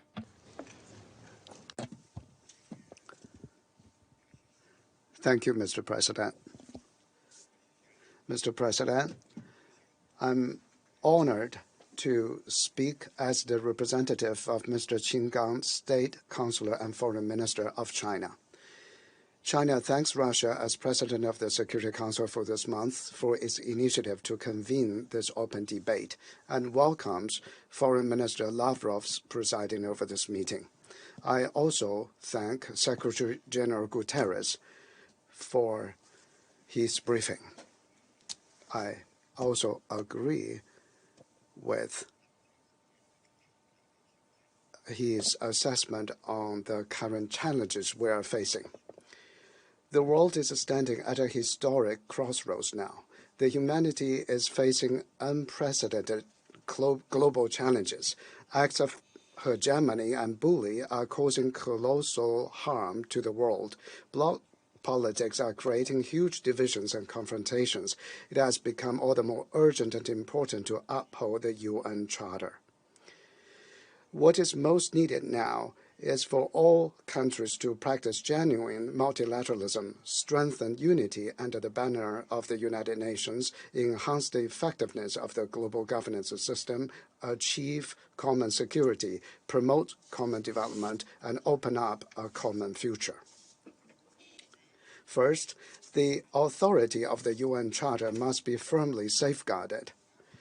The UN Charter is the cornerstone of the post-war international order. The principles of respecting sovereignty and territorial integrity, non-interference of internal affairs of other countries as stipulated in the Charter have become the basic norms governing modern international relations. The problems that have arisen in the world today are not because the UN Charter has become obsolete, but because its purposes and principles have not been effectively implemented.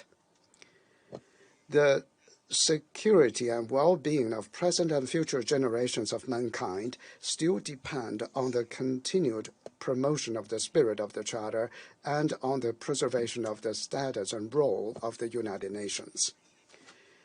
To safeguard the authority and effectiveness of the Charter, we should not just do it in words, but also in deeds. We must not just have others do it, but start with oneself. We must not be half-hearted and do it selectively, but do it all the time consistently. We must not have exclusive clubby circles, fabricate so-called democracy, confrontation, and authoritarian narratives, and provoke geopolitical confrontation, but advocate dialogue and cooperation, and insist on extensive consultation, joint contribution, and shared benefits, and resolve disputes by peaceful means. Second, we must firmly uphold the international order underpinned by international law. The world has only one order, and that is the international order underpinned by international law. Faced with the big change and chaos in the world today, we must always be guided by the principles and purposes of the UN Charter and base ourselves on international law in handling international affairs.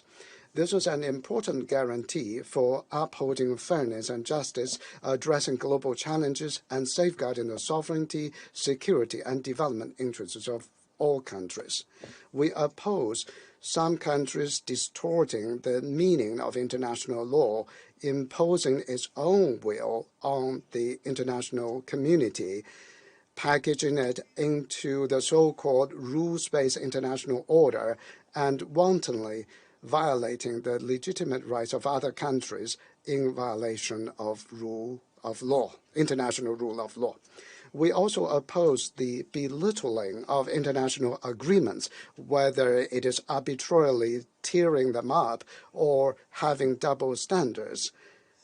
There is no credibility to speak of in this regard. If a major power arbitrarily turns important treaties and agreements that bear on international peace and security into a dead letter, then not only will international law be eroded, but the world will have no peace at all. In this regard, the relevant country should earnestly reflect its action. Third, it is necessary to ensure equal participation of all countries in international affairs. The international system, with the UN at its core, carries the common expectations of the world's peoples and should serve the interests of all countries. The United Nations cannot and should not serve the interests of only some countries or even a few countries. It is unreasonable for citizens of one country to head some specialized UN agencies and international financial institutions on a long-term or even permanent basis. The big change of the world is accelerating. The multipolar world is becoming a reality. The pace of democracy in international relations must also keep up to truly reflect equality and enhance the equity and effectiveness of multilateralism. Developing countries, and African countries in particular, deserve to play a greater role in the United Nations.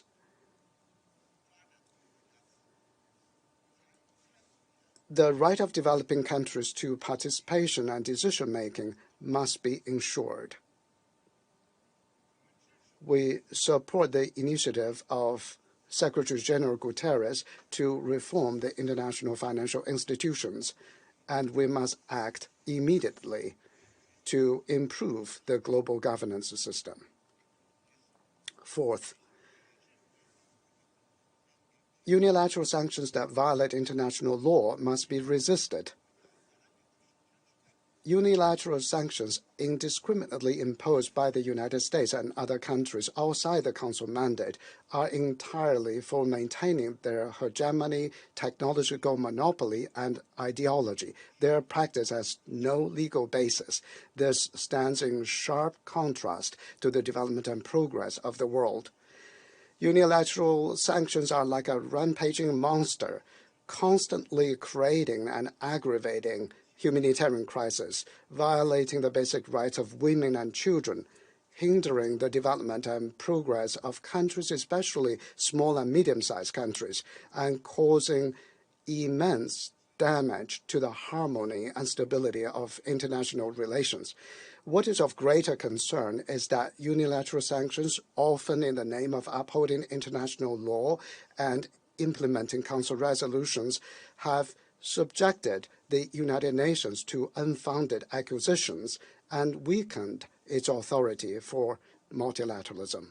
We once again urge the relevant countries to immediately stop unilateral sanctions and call on the international community and all countries to uphold fairness and justice and independence and jointly resist and counteract such illegal acts. Mr. President, as a permanent member of the Security Council and a responsible large country, China adheres to genuine multilateralism all the time. In complying with the purposes and principles of the U.N. Charter and in complying with international law and basic norms governing international relations, China has the best record. President Xi Jinping's concept of building a community with a shared future for mankind represents a fundamental direction for resolving key challenges and difficulties of the world today. China will vigorously promote and implement the Global Development Initiative, Global Security Initiative, and Global Civilization Initiative, comprehensively promote Chinese modernization, participate in the work of the United Nations on all fronts, and make our contribution to the promotion of international solidarity and cooperation in jointly addressing challenges and in safeguarding the common values of mankind. In the face of a world with intertwined change and turmoil, China will move firmly in the right direction. I thank you, Mr. President. I thank the representative of the People's Republic of China, and I now give the floor to the representative of Japan. Mr. President, at the outset, I would like to make this clear. Multilateralism is at the very heart of the United Nations. There may be different views on multilateralism, but I hope that this open debate is not intended to divide us rather than unite us. No single member state can solve today's global challenges alone. We need a collective multilateral response. Multilateralism functions only when member states work together based on mutual trust and cooperation, consistent with the purposes and principles of the United Nations. It is an irony, even a tragedy, that the Russian Federation, a permanent member of the Security Council, continues its unilateral aggression against Ukraine while hosting an open debate on effective multilateralism through the defense of the principle of the U.N. Charter on the very International Day of Multilateralism and Diplomacy for Peace. The unprovoked ongoing aggression by Russia is nothing but outright defiance of the principle of the UN Charter. The relentless use or threat of use of the veto that has accompanied this aggression has blocked the Security Council from making decisions, paralyzing and discrediting the Council when the world needs it most to fulfill its responsibility. Russia must first and foremost withdraw all its troops and equipment from the territory of Ukraine within its internationally recognized borders, immediately and unconditionally. That has been the repeated demand of the General Assembly, supported by 141 votes, the overwhelming majority of the member states. Let me be clear. Any attempt to unilaterally change a peacefully established status of territories by force or coercion should not be tolerated anywhere in the world.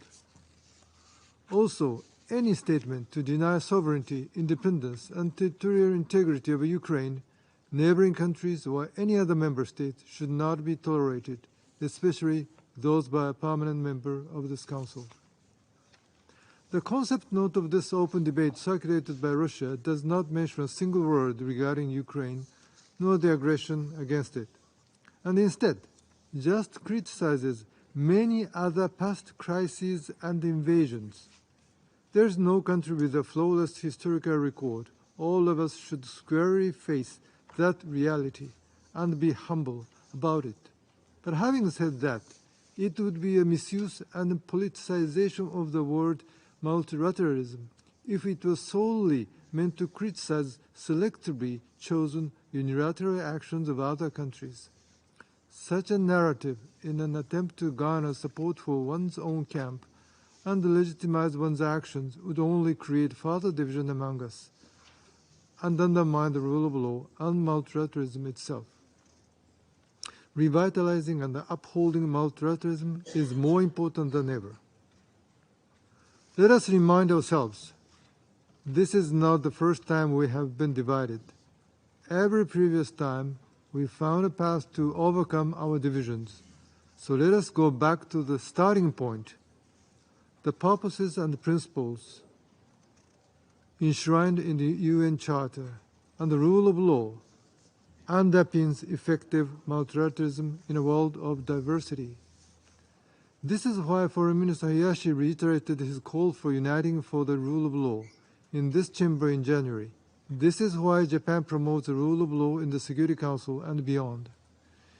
International law, including the Charter and the resolutions of the UN, must be respected, abided by, and implemented in good faith by all. The UN should continue to be the bulwark of multilateralism. The Security Council should lead the work, not hamper it.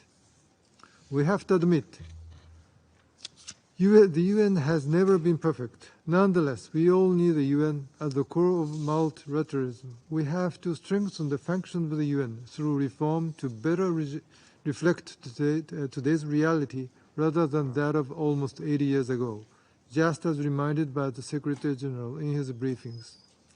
It is long overdue since the world leaders declared in one voice the necessity of an early reform of the Security Council in 2005. We should redouble our efforts to achieve this goal at the earliest. Japan fully supports the Secretary General's initiative in our common agenda and will continue to actively and constructively participate in discussions on the new agenda for peace. I hope that the ambitious recommendations by the High-Level Advisory Board will promote lively discussions among the member states. The future of the United Nations and multilateralism depend upon us, the member states. Let us seize it together. I thank you. Thank you. I thank the representative of Japan, and I give the floor to the representative of France. Monsieur le Président. Mr. President, built on the ruins of the Second World War, the international multilateral order, which was created by the United Nations Charter, is an instrument for the advancement of peace. It is based on such principles as the sovereign equality of states, respect for international law, non-use of force, and peaceful dispute resolution. These principles are currently being flouted and violated. Multilateralism means accepting to comply with the rules which we contributed collectively to drafting and which we all chose to adhere to. For the preservation of international peace and security, we must all respect our shared charter and the collective security system which it has established, which is rooted in respect for law. We recall that use of force, except for legitimate defense, is outlawed. However, for Russia, the rules of law and principles undergirding multilateralism appear to no longer apply. Russia illegally used force in Georgia in 2008, in Crimea, and in Donbass in 2014, and for more than 1 year, this has been the case in Ukraine. Russia has been violating the core principles of international order. the sovereignty and territorial integrity of Ukraine, international humanitarian law by deliberately targeting and systematically targeting civilians, international human rights law by deporting Ukrainian children and engaging in other atrocities, by violating arms embargoes imposed by the Security Council, by procuring drones from Iran to indiscriminately bomb Ukrainian civilian infrastructure, thereby also violating Resolution 2231, which was adopted in 2015 by the Security Council. The General Assembly of the United Nations unequivocally and by an overwhelming majority condemned these violations of our charter. The General Assembly, among other things, called on the Russian Federation to end immediately its aggression and to withdraw its troops. If Russia genuinely wishes to uphold multilateralism, the Russian Federation must respect the rules of international order, and the Russian Federation must cease its violations of the Charter. If Russia genuinely wishes to uphold multilateralism, it must end its war of aggression, which has unleashed dire consequences for both Ukraine and the entire world. If Russia genuinely wishes to defend multilateralism, they must immediately withdraw troops from Ukrainian soil. If the Russian Federation genuinely wishes to uphold multilateralism, they must initiate in good faith in a quest for peace. If Russia genuinely wishes to uphold multilateralism, then Russia must uphold the rulings delivered by international jurisdictions, such as the International Court of Justice, which explicitly, on 16 March 2022, issued a ruling in the face of other challenges, including security challenges, health challenges, environmental, technological challenges. In the face of these challenges, only collective responses can deliver solutions. We need to address this crisis in Sudan by upholding ambitious, bold multilateralism that protects the interests of peoples and countries as well as shared heritage.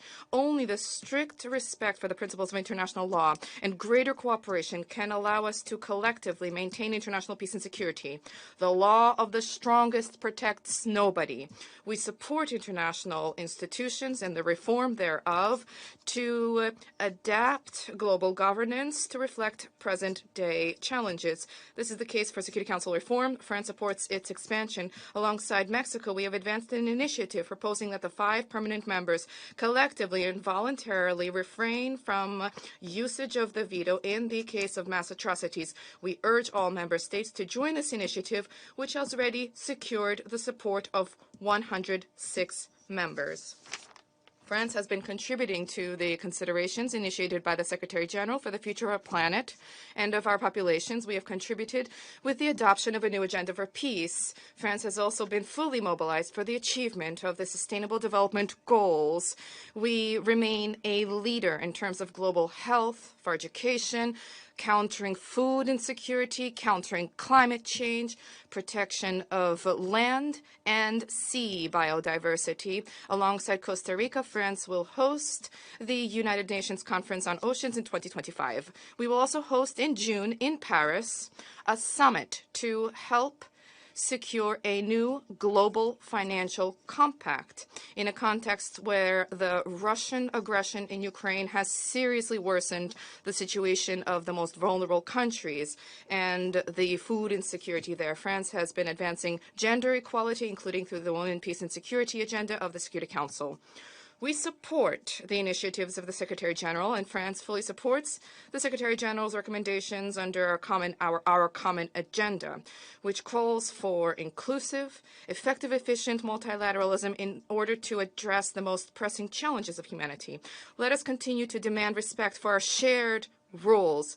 Let us continue to act for international peace and security. Let us continue to protect and promote the initiatives that are truly at the heart of an advancement of international security and international law. Thank you. I thank the representative of France, and I now give the floor to the representative of Malta. Thank you, Excellency, and I also thank the Secretary General for sharing his thoughts and insights with us today. Over the years, multilateral institutions with the United Nations at their heart have promoted cooperation and brought prosperity and stability.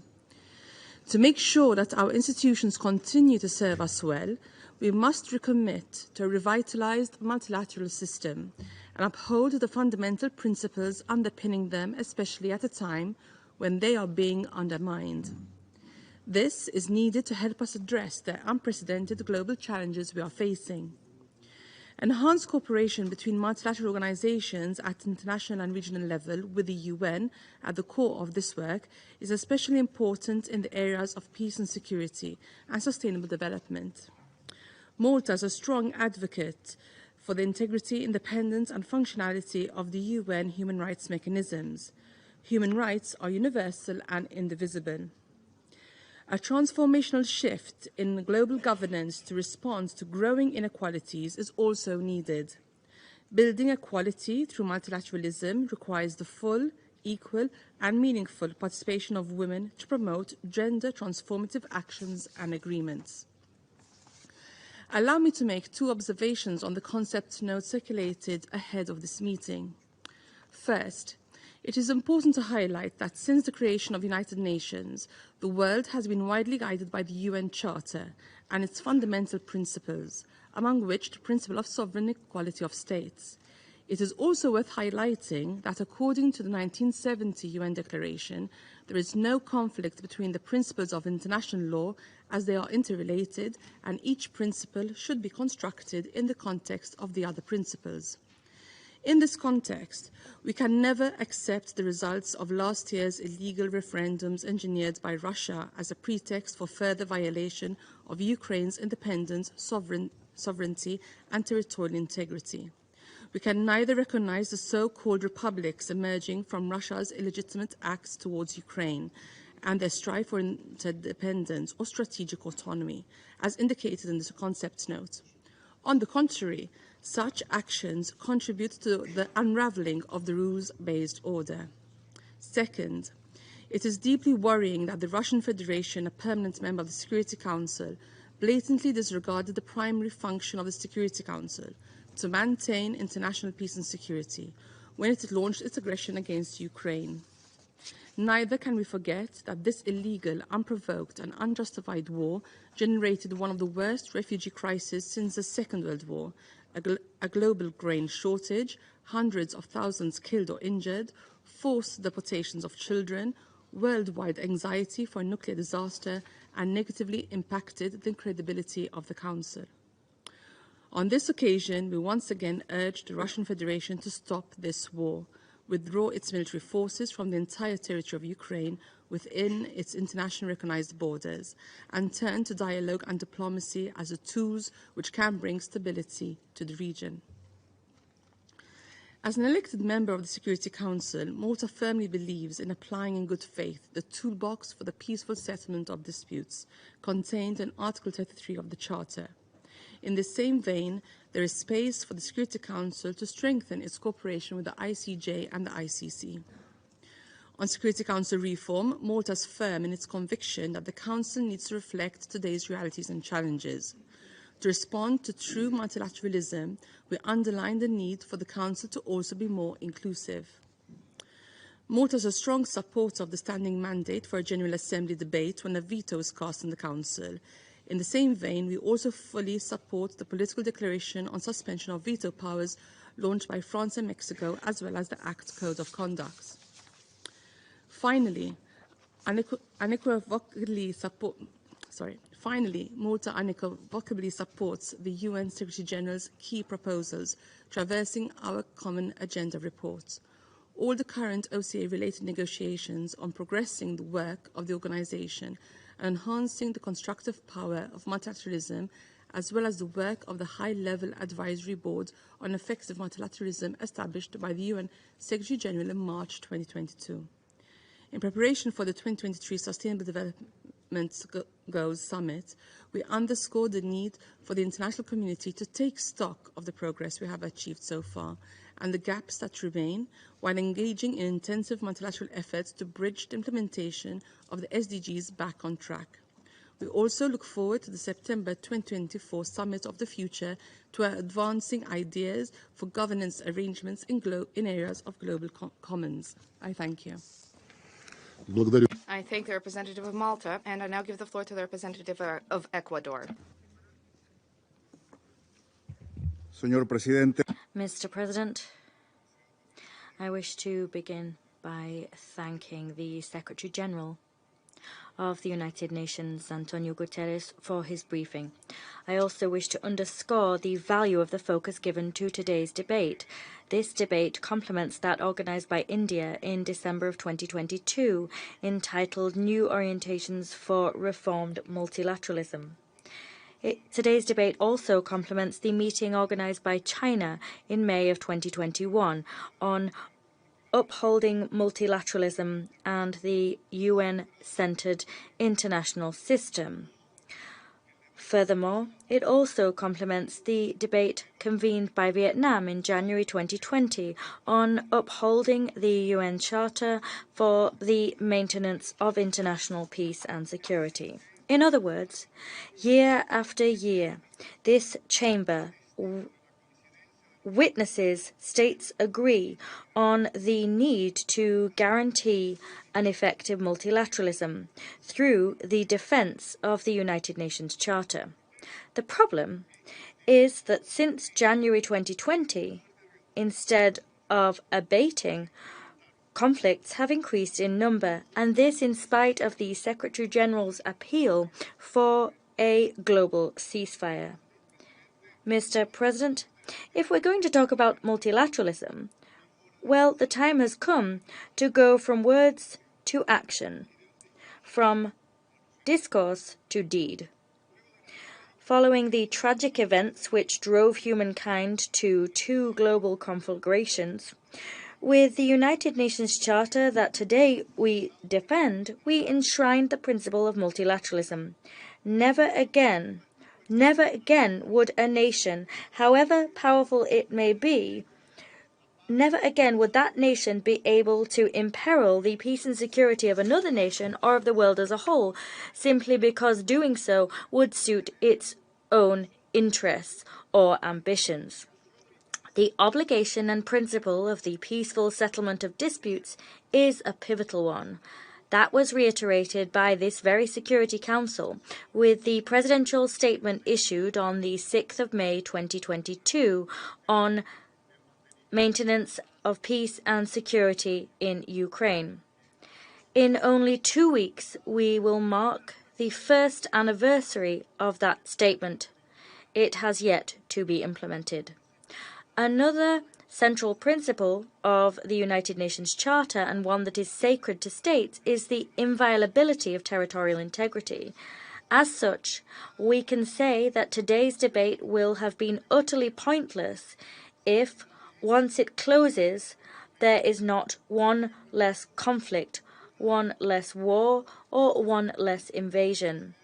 Mr. President, what better result could this debate have than a decision on the part of your country to put an end to its military aggression against Ukraine in accordance with the decision handed down by the International Court of Justice on the 16th of March 2022?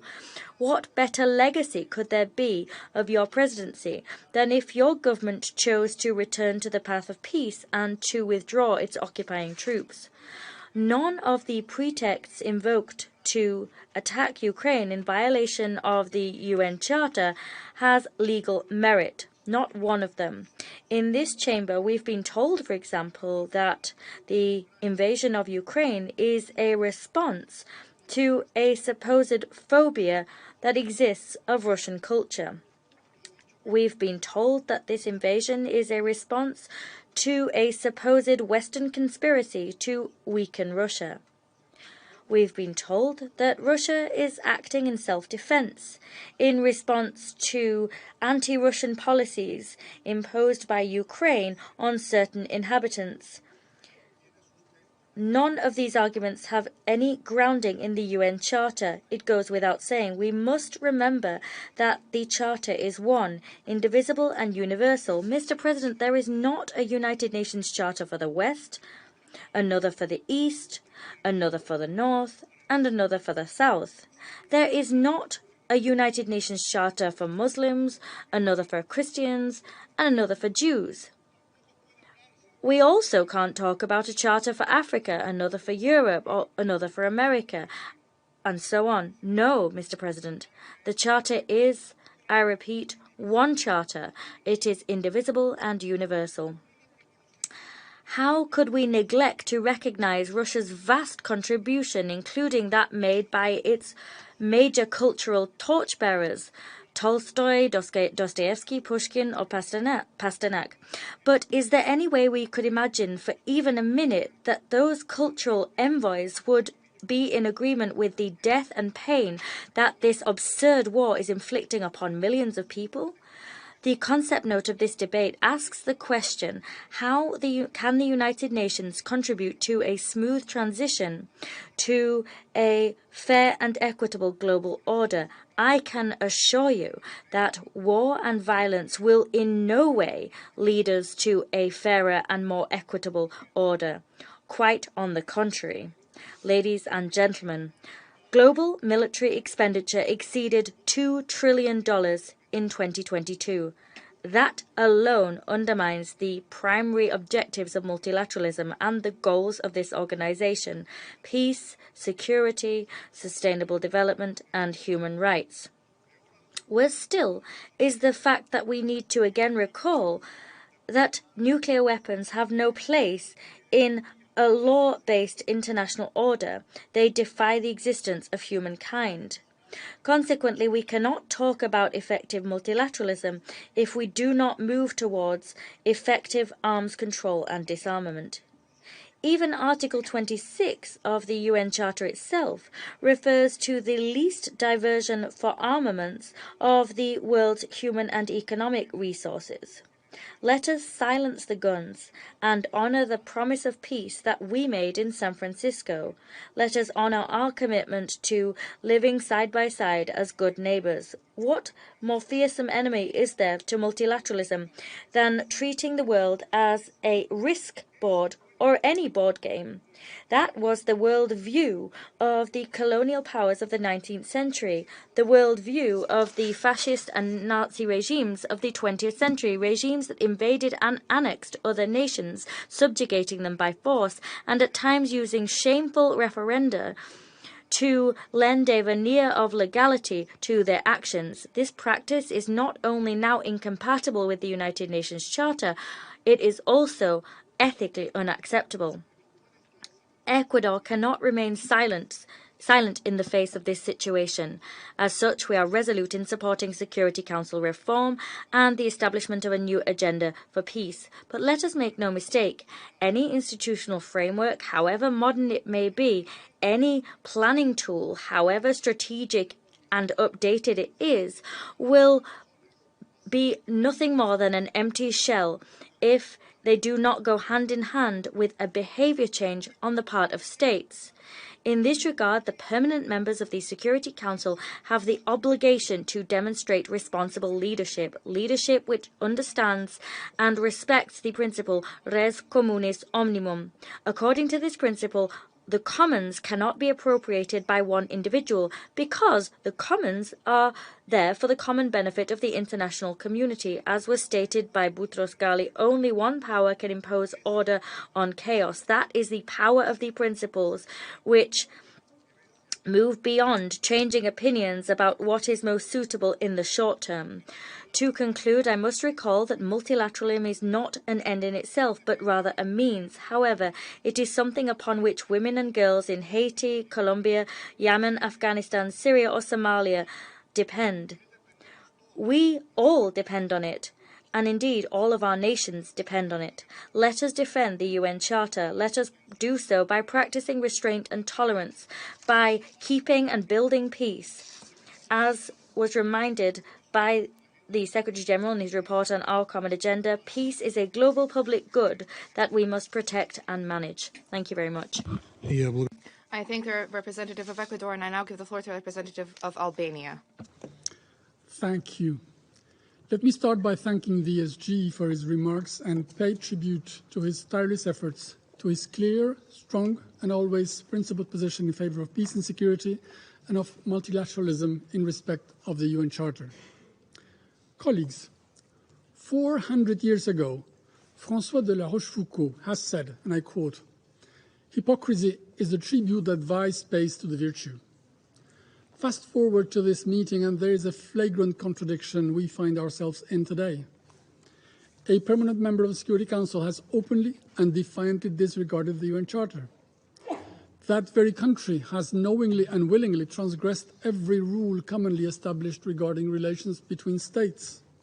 It has ignored Security Council resolutions and its own international commitments, and yet it has chosen to lecture the world about multilateralism as we heard today. I could go on with generalities or repeat many important aspects mentioned by colleagues around the table, but I prefer to recall the very simple facts.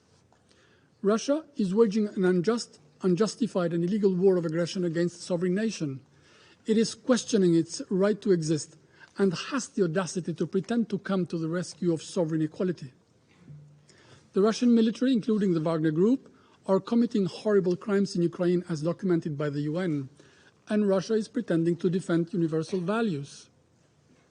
Russian missiles are destroying residential areas, killing civilians, flattening schools, health facilities, and other civilian infrastructure to force an entire country into submission.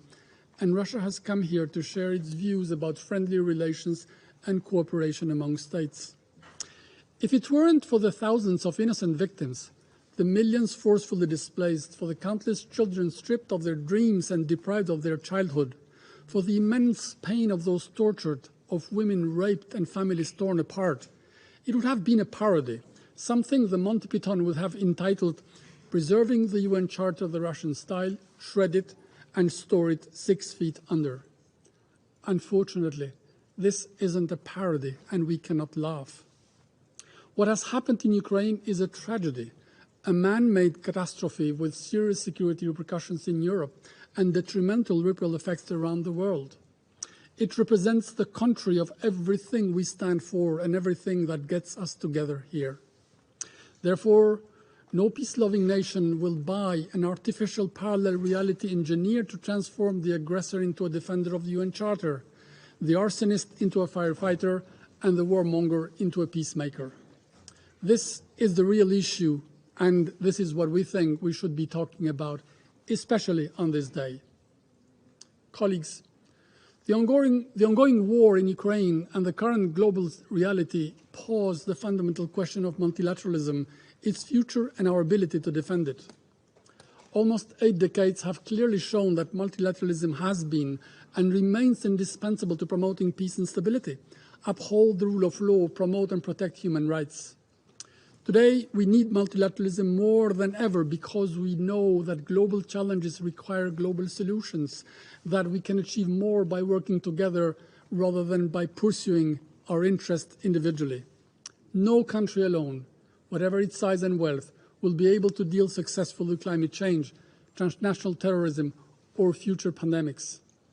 This requires a genuine commitment to international cooperation, diplomacy and compromise, and the firm recognition that no country can achieve its goals at the expense of the others.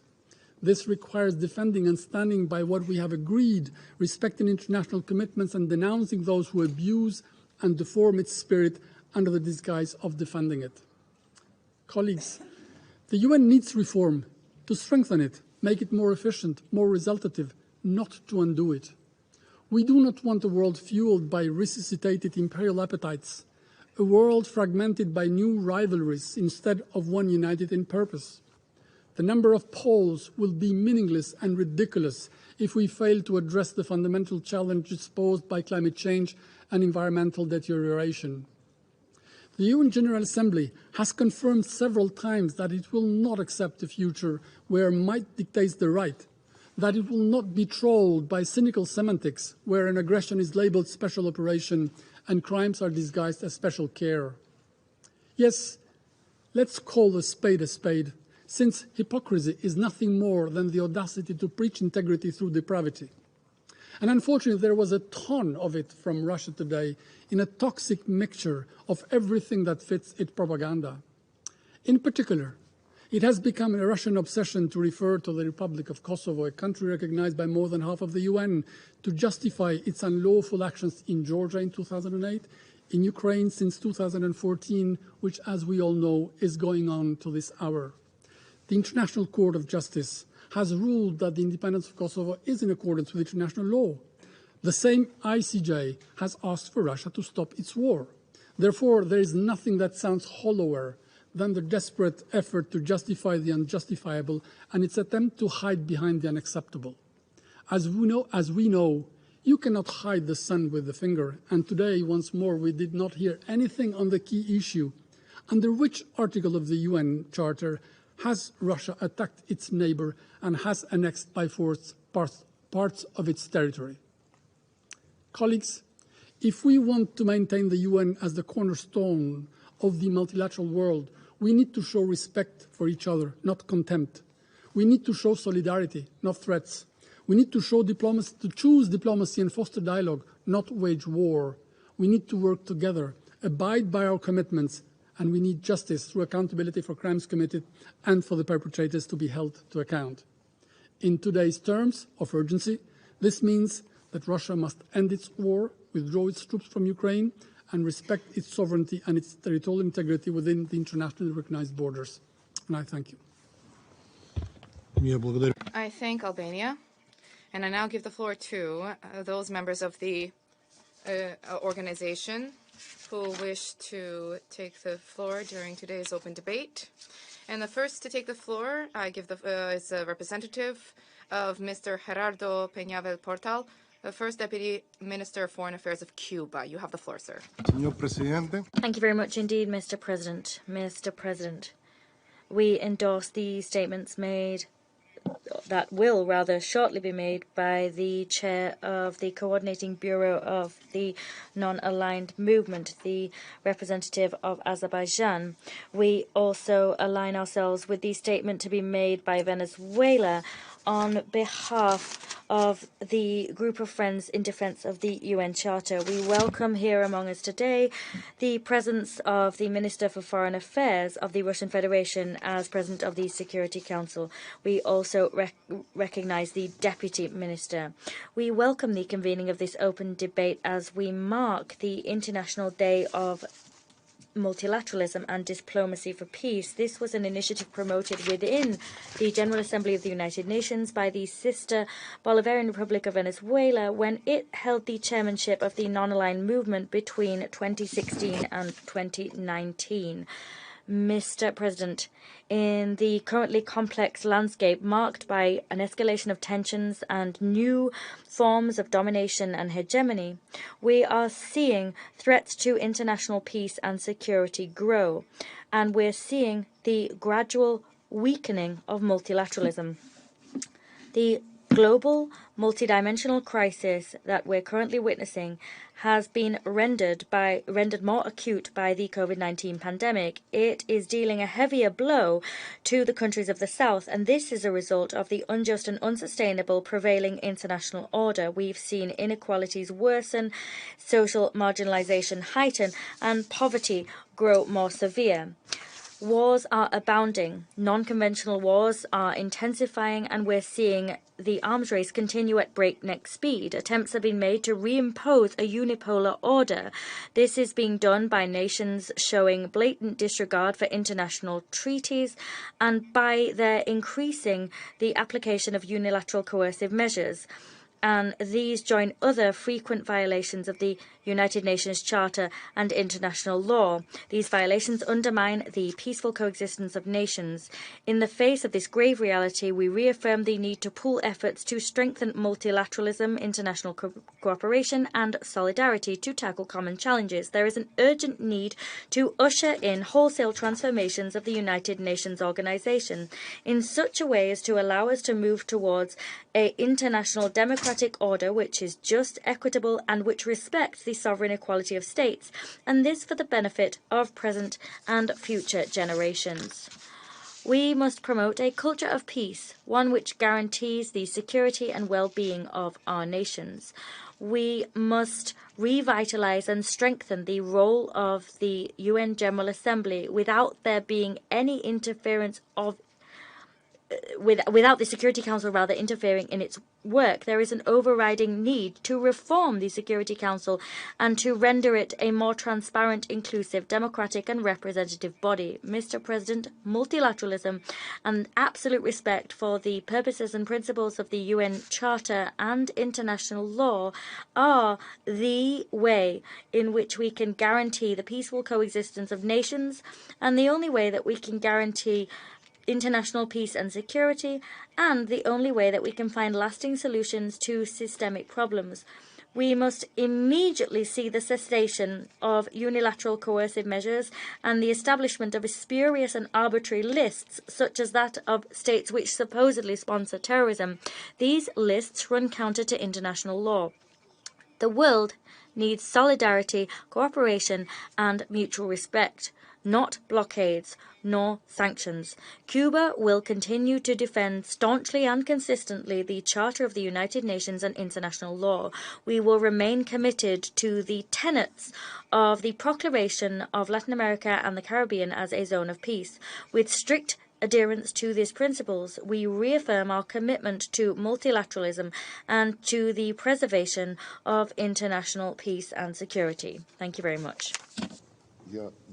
I thank His Excellency Mr. Gerardo Peña del Portal, and I give the floor to the representative of Mexico. Gracias, Presidente. Thank you, Mr. President. The convening of this debate on effective multilateralism is timely, provided that we tackle this issue in a comprehensive fashion.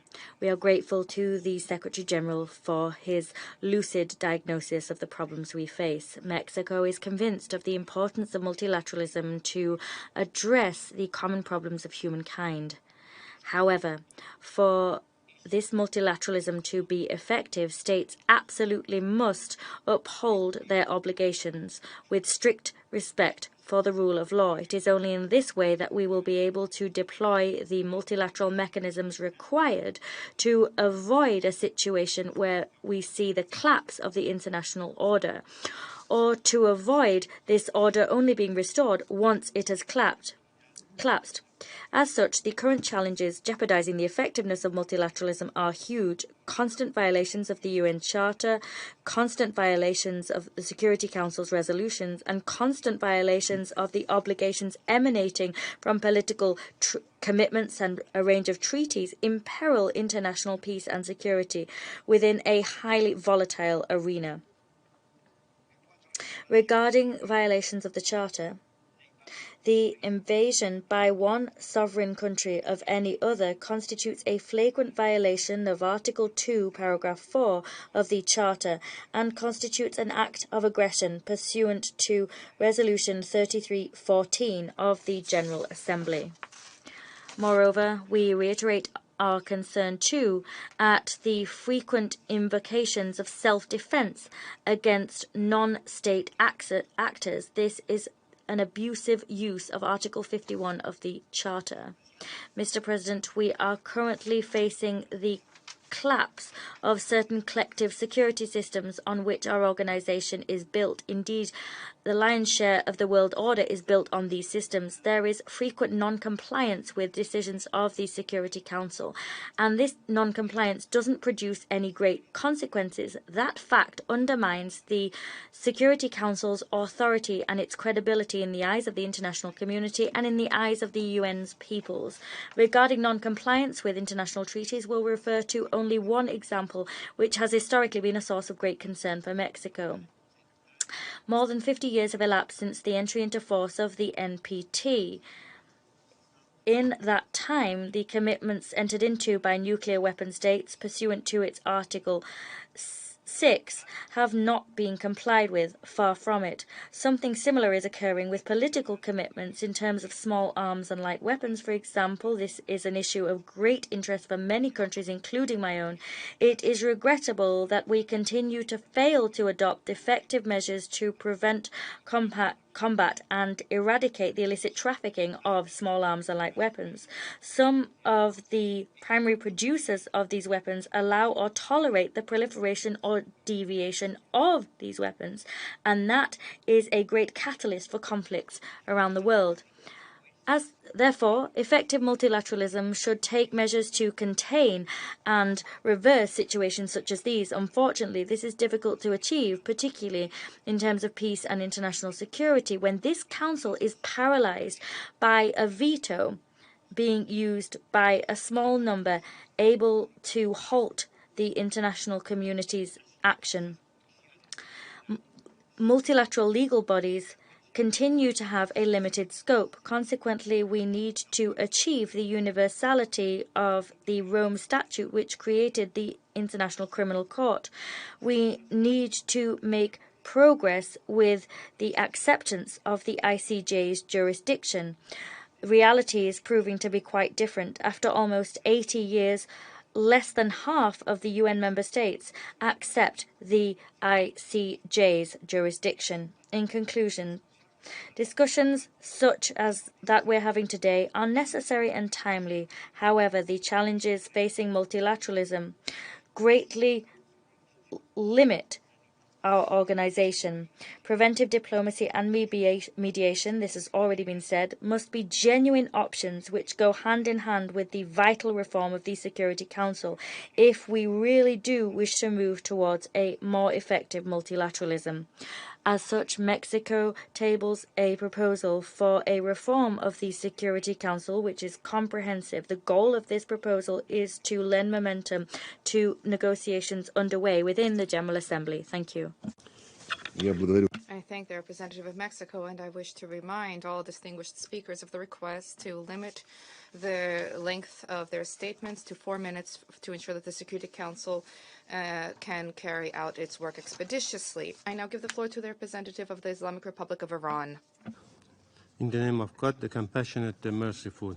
Mr. President, we acknowledge Rashida Presidency for convening this important and timely open debate, and we thank Minister Lavrov and the Secretary General for their insightful views and briefing for reaffirming the significance of multilateralism. Mr. President, multilateralism has been recognized as a well-established approach to addressing global challenges, and effective multilateralism operating within the framework of the UN Charter is essential for ensuring international peace and security. Achieving this requires a strong commitment to upholding international law, promoting transparency and accountability, and adhering to the principles outlined in the UN Charter. The UN Charter establishes a comprehensive framework of principles and norms that member states must adhere to in their relations with one another. These principles include peaceful dispute resolution, respect for sovereignty and territorial integrity, non-interference in internal affairs, the prohibition of the use of force, and the promotion of human rights and fundamental freedoms. By abiding by these principles, member states can promote a stable and secure international legal order that benefit all nations and peoples. In the meantime, multilateralism must ensure the active participation of all nations, regardless of their size, wealth, or political orientation. The exclusion of any country undermines the principle of inclusiveness and may result in biased outcomes. All countries, especially those directly affected by decisions made through multilateral mechanism, should have an equal opportunity to participate, contribute, and to be heard in the decision-making processes. Mr. President, Excellencies, the integrity and effectiveness of multilateralism are undermined by the abuse of UN systems and selective application of international law, as well as the use of unilateralism, which poses a serious threat to international cooperation, peace, and security. Unilateral coercive measures, including their extraterritorial application, represent a concerning example of harmful unilateral acts that run counter to the fundamental principles of international law, the UN Charter, and basic human rights. These illegal measures have far-reaching humanitarian consequences and can undermine diplomatic efforts aimed at resolving dispute and promoting cooperation. Within this context, the United States unilateral withdrawal from the JCPOA, reimposition of illegal unilateral sanctions on Iran, is coercion of the other countries to engage in these illegal actions, and defiance of International Court of Justice order are striking examples of how much harmful unilateral acts violate the UN Charter, undermine the UN systems, and threaten the multilateralism. In this recent judgment on 13 March 2023, in the case of concerning certain Iranian assets, the International Court of Justice has declared that the United States has violated its international obligations to the Iranian people by imposing unilateral sanctions that are deemed illegal under international law. The ICJ's ruling is final and binding, requiring the U.S. to comply with this decision. In conclusion, Mr. President, collaboration should be the cornerstone of multilateralism rather than confrontation. Collaborative approach fosters trust, builds consensus, and promotes sustainable solutions to global challenges. Through collaborative problem solving and engagement with all parties, multilateralism can effectively address the challenges facing our world today. In this context, diplomacy, dialogue, and negotiation should be the preferred means for resolving dispute among member states. I thank you, Mr. President. I thank the representative of the Islamic Republic of Iran, and I now invite the representative of Egypt to take the floor.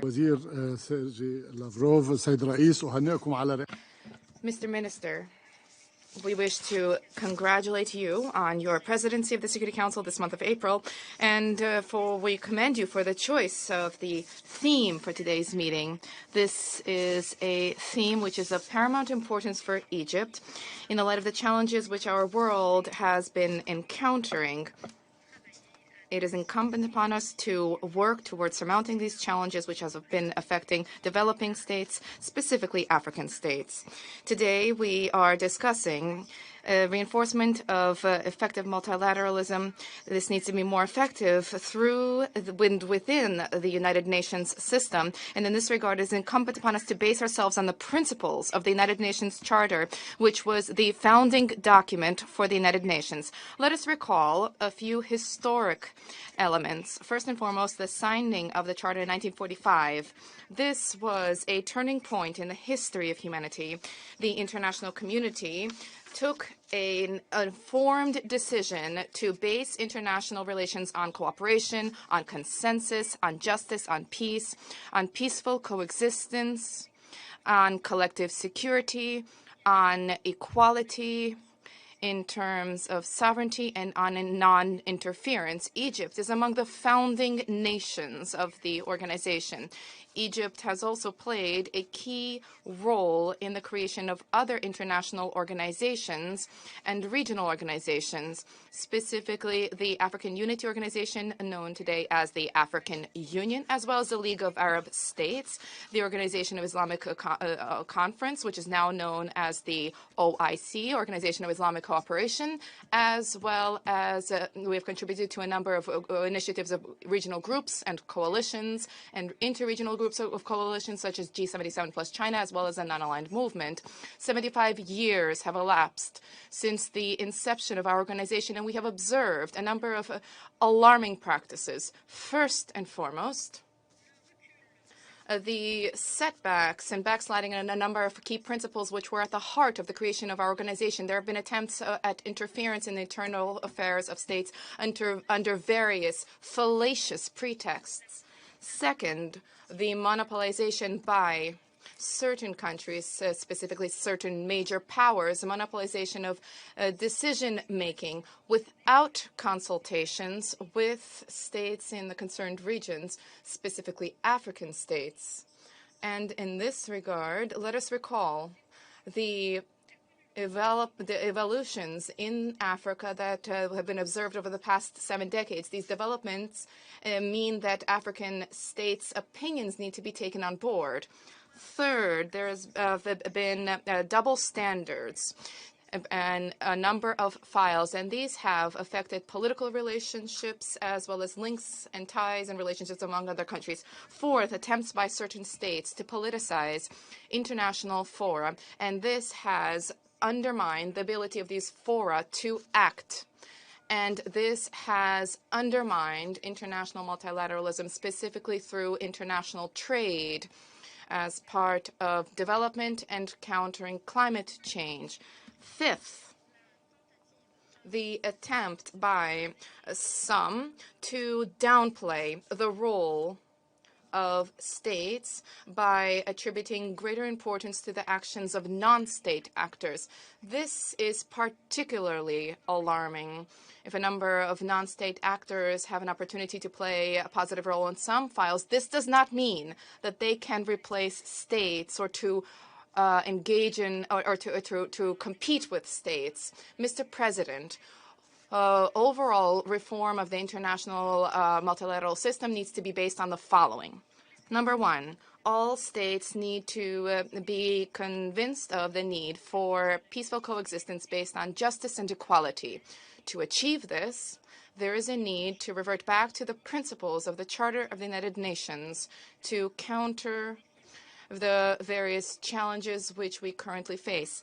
Two, there's a need for reform of global economic governance system within which there are the Bretton Woods institutions. We need this reform in order to surmount the challenges of climate change and food security on the basis of an initiative which was submitted by Egypt during COP27 in Sharm el-Sheikh, and on the basis of the need to reform the multilateral trade system, which presently has been affecting economic development, sustainable economic development. Three, we need to re-examine the collective security system by allowing various regions to play their role, and by reforming the Security Council, by correcting the historic injustice for Africa based on the El Swahili consensus as well as the Sirte Declaration. The Security Council also needs to improve its working methods and to enhance coordination and cooperation with regional mechanisms, specifically African mechanisms, to find African solutions to African problems. Mr. President, we have been proactively engaged in dialogue on the future of our organization, and we have been closely following the various proposals submitted by the Secretary General, specifically in the lead-up to the Summit for the Future, as well as through our common agenda and the new agenda for peace. We believe that today's meeting should grant us an opportunity to seize these various opportunities to move forward. Thank you, Mr. President. I thank the representative of Egypt, and I now give the floor to the representative of Pakistan. Thank you, Mr. President. Mr. President, first of all, let me say it's a profound pleasure, personally, for me to see you preside over this meeting of the Security Council. The Pakistan delegation also thanks you and the Russian presidency for organizing this important debate on international security and effective multilateralism. We also thank the Secretary General for his important briefing. Mr. President, today, international peace and security confront multiple threats arising from violations of the principles of the U.N. Charter, great power rivalries, a renewed global arms race, proliferating conflicts and disputes, spreading terrorism, hate and Islamophobia, organized crime, rising poverty, and growing climate impacts. We believe that these multidimensional and global challenges can be overcome only through multilateral cooperation. We reject a unipolar, bipolar, or even a so-called multipolar world if it is dominated by a few large and powerful states. Such an order would be contrary to the principle of sovereign equality of states. we seek effective multilateralism, a multilateral order constructed on the basis of the principles and purposes of the UN Charter, one in which each member state has an equal voice and an equal stake. At the same time, we must express our concern at some new concepts advanced in some of our discussions within the United Nations, such as multi-stakeholder and networked multilateralism. These concepts, too, are contrary to the UN Charter, which envisages an international system composed of equal and sovereign member states. Mr. President, effective multilateralism can address the current and emerging threats to international peace and security. A critical part of this endeavor must be to promote universal and consistent respect for the fundamental principles of the UN Charter by all states, irrespective of their size, power, and influence. To this end, the UN Secretary-General should prepare an annual review of situations on the Security Council's agenda where the Charter's principles and its resolutions and the resolutions of the Security Council are being violated or remain unimplemented. The Security Council must take bold decisions to secure the compliance by states with the Charter's principles and its own resolutions and decisions. The Council has various means available to it under the Charter to secure such compliance. The Secretary-General has rightly mentioned decolonization as a major achievement of the United Nations. Yet, a prime illustration of the derogation from the Charter and the Security Council's resolutions is the situation in Indian-occupied Jammu and Kashmir, where the exercise of the right of self-determination by the Kashmiri people, prescribed by the Security Council, has been subverted and suppressed by India through 7 decades of force and fraud. Another is the situation in occupied Palestine. Protestations of commitments to the UN Charter ring hollow when no action is taken to redress these blatant violations of the UN Charter and resolutions of the Security Council on 2 issues which have remained on the agenda of the Security Council for the last 75 years. Secondly, Mr. President, if the world is to avoid global catastrophe, it is now essential to redress the rising tensions between the major military powers. We hope that a sincere effort will be made to end the war in Ukraine on the basis of the Charter and international agreements. We hope that tensions will not be further provoked in Asia. We are concerned at the expansion of military alliances and the escalation of military expenditures and capabilities. These developments also threaten peace and stability in South Asia and the Indian Ocean.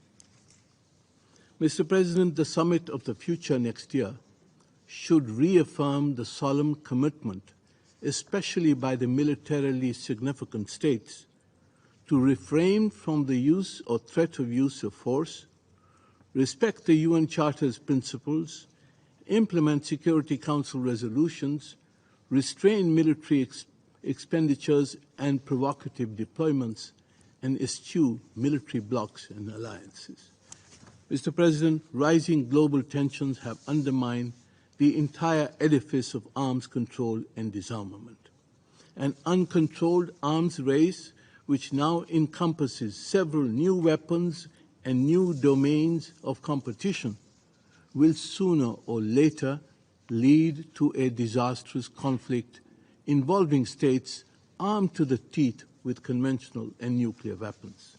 The United Nations can and should take the lead in reviving the process of arms control and disarmament based on the consensus achieved at the 1978 First Special Session on Disarmament, whose central principles were equal security for all states, ensuring national security at the lowest possible level of armaments, and the preservation of military balance and mutual restraint at the global and regional level. We must also outlaw dangerous military doctrines, especially the presumption that conventional wars can be fought between nuclear-armed states without fear of nuclear escalation. Mr. President, the UN Security Council, the General Assembly, and the Secretary General can do much more to promote the peaceful settlement of disputes through the multiple modalities available under the chapters 6, 7, and 8 of the Charter. The agenda for peace, mentioned by the Secretary General, must also address the fundamental causes of conflict, including poverty and hunger, foreign occupation and oppression, injustice, human rights violations, and environmental and climate impacts. Mr. President, finally, effective multilateralism can only be built on the foundations of strong international institutions. The Security Council should be enlarged and become more representative, accountable, democratic, transparent, and effective. It should not become an enlarged club of the large and powerful states. However, a reformed Security Council in itself offers no panacea to ensure effective multilateralism. It must be accompanied by fully utilizing the considerable potential of the General Assembly, the activation of the UN's disarmament machinery, and most critically, the reform and democratization of the Bretton Woods institutions. Mr. President, effective multilateralism, in short, must be comprehensive, inclusive, and equitable. Pakistan will work assiduously to promote such effective multilateralism, including in the preparations for the Summit of the Future next year. I thank you, Mr. President. I thank the representative of Pakistan, and I now invite the representative of the Philippines to take the floor. Thank you, Mr. President. I would like to thank Your Excellency, Sergei Lavrov, Minister of Foreign Affairs of the Russian Federation, for convening today's Security Council open debate on multilateralism. I would also like to thank the Secretary General for his briefing. President Ferdinand R. Marcos Jr. had stated that, and I quote, "Amidst challenging global tides, an important ballast stabilizes our common vessel. That is, our open, inclusive, and rules-based international order that is governed by international law and informed by the principles of equity and of justice." Close quotes. With that in mind, and as a proud founding member of the United Nations, the Philippines reaffirms its commitment to the Charter of the United Nations, its principles, and firm adherence to the rule of law among nations. We reject any attempt to deny or redefine our common understanding of these principles. The landmark 1970 Declaration on Principles of International Law concerning friendly relations among states represents our common understanding of these principles in multilateralism, and international law is a great equalizer. The Philippines, for its part, has exerted utmost efforts to reinforce the predictability and stability of international law in addressing challenges to peace and security.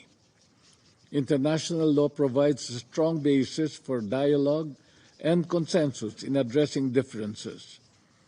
With the 1982 UN Convention on the Law of the Sea, we provided an example of how states should resolve their differences through reason and through right. Resorting to peaceful settlement of international disputes through arbitration and credible and competent international tribunals plays a key role in the interpretation of international norms and should not be seen as an unfriendly act among civilized nations. Defending the Charter means adherence to its fundamental principles, compliance with international tribunals, as well as active engagement with the UN processes, including through the Special Committee on the Charter of the United Nations, to ensure constructive outcomes. I take this opportunity to highlight the Manila Declaration, which reaffirms fundamental principles of the UN Charter, among others, the obligation of all states to settle their international disputes by peaceful means in such a manner that international peace and security and justice are not endangered. As an initiative of non-aligned countries, the Manila Declaration remains as relevant as ever as we confront complex interrelated challenges to the rule of law and the UN Charter, including in the context of the new agenda for peace. Fundamental to an effective multilateralism is an inclusive, transparent, reformed, and representative Security Council. A reformed council must be able to respond decisively and swiftly to 21st century challenges and threats to international peace and security. It should highlight improved working methods aimed at greater participation of non-members. It also involves enhanced consultations mechanism between the Security Council and regional groups and subgroups. I conclude by underscoring that for the Philippines, a people-centered multilateralism must thrive as a unifier and as a platform for inclusion and empowerment of nations and their citizens. People-centered multilateralism must be a constant, even as we continue to face global challenges amidst geopolitical tensions and strategic competitions. Multilateralism will be effective if we adhere to the principles that we deeply cherish: non-aggression, non-interference, peaceful coexistence, respect for sovereignty and territorial integrity, and equality and mutual benefit. Thank you, Mr. President. I thank the representative of the Philippines, and I now invite the representative of the Syrian Arab Republic to take the floor. شكرا سيد الرئيس. أود بداية Thank you, Mr. President. First of all, I would like to welcome His Excellency Minister Sergei Lavrov, the Ministry of Foreign Affairs of the Russian Federation, and his presidency of this very important meeting. Also, I would like to thank the Russian Federation for holding this important meeting that is timely and substantive. First of all, we would like to align ourselves with the statement of Azerbaijan on behalf of the non-aligned movement and the statement of Venezuela on behalf of the group of friends in defense of the Charter.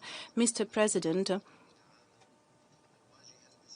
the United Nations has been, since its inception 80 years ago, the face of multilateralism. The United Nations has directly contributed to peaceful settlement of conflicts, decolonization, peacekeeping and peace building, promoting the efforts towards the non-proliferation of weapons of mass destruction and counter-terrorism. The Charter of the United Nations is very clearly categorized and includes specific benchmarks regarding the mandates of the main bodies, namely the General Assembly, the Security Council, and the other organs established by virtue of the Charter. The Charter also has a number of provisions related to the mechanisms and mandates of all those bodies which are ideally mentioned. Thus, we have to abide by the mandates of those bodies, and those bodies should be discharging their mandates without encroachment on the mandates of other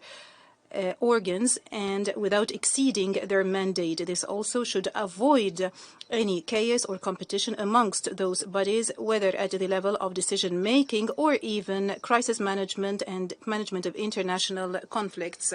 The mechanisms and methods of work of the United Nations have significantly affected the development of friendly relations between member states, and those mechanisms have equally been influenced by the rising challenges imposed by the changing reality of international relations. This calls for continuous and comprehensive review of those methods of work and mechanisms in terms of substance and procedures. The main rules of the work of the United Nations is based on multilateralism, especially when it comes to conflict settlement peacefully, as well as the main principles of equality in sovereignty, economic cooperation and development. In order for us to achieve this objective, all member states should abide by the mainstays of the United Nations, namely reflected in its charter, in addition to the provisions of the international law, as well as the established norms of international relations. Meanwhile, we have to avoid using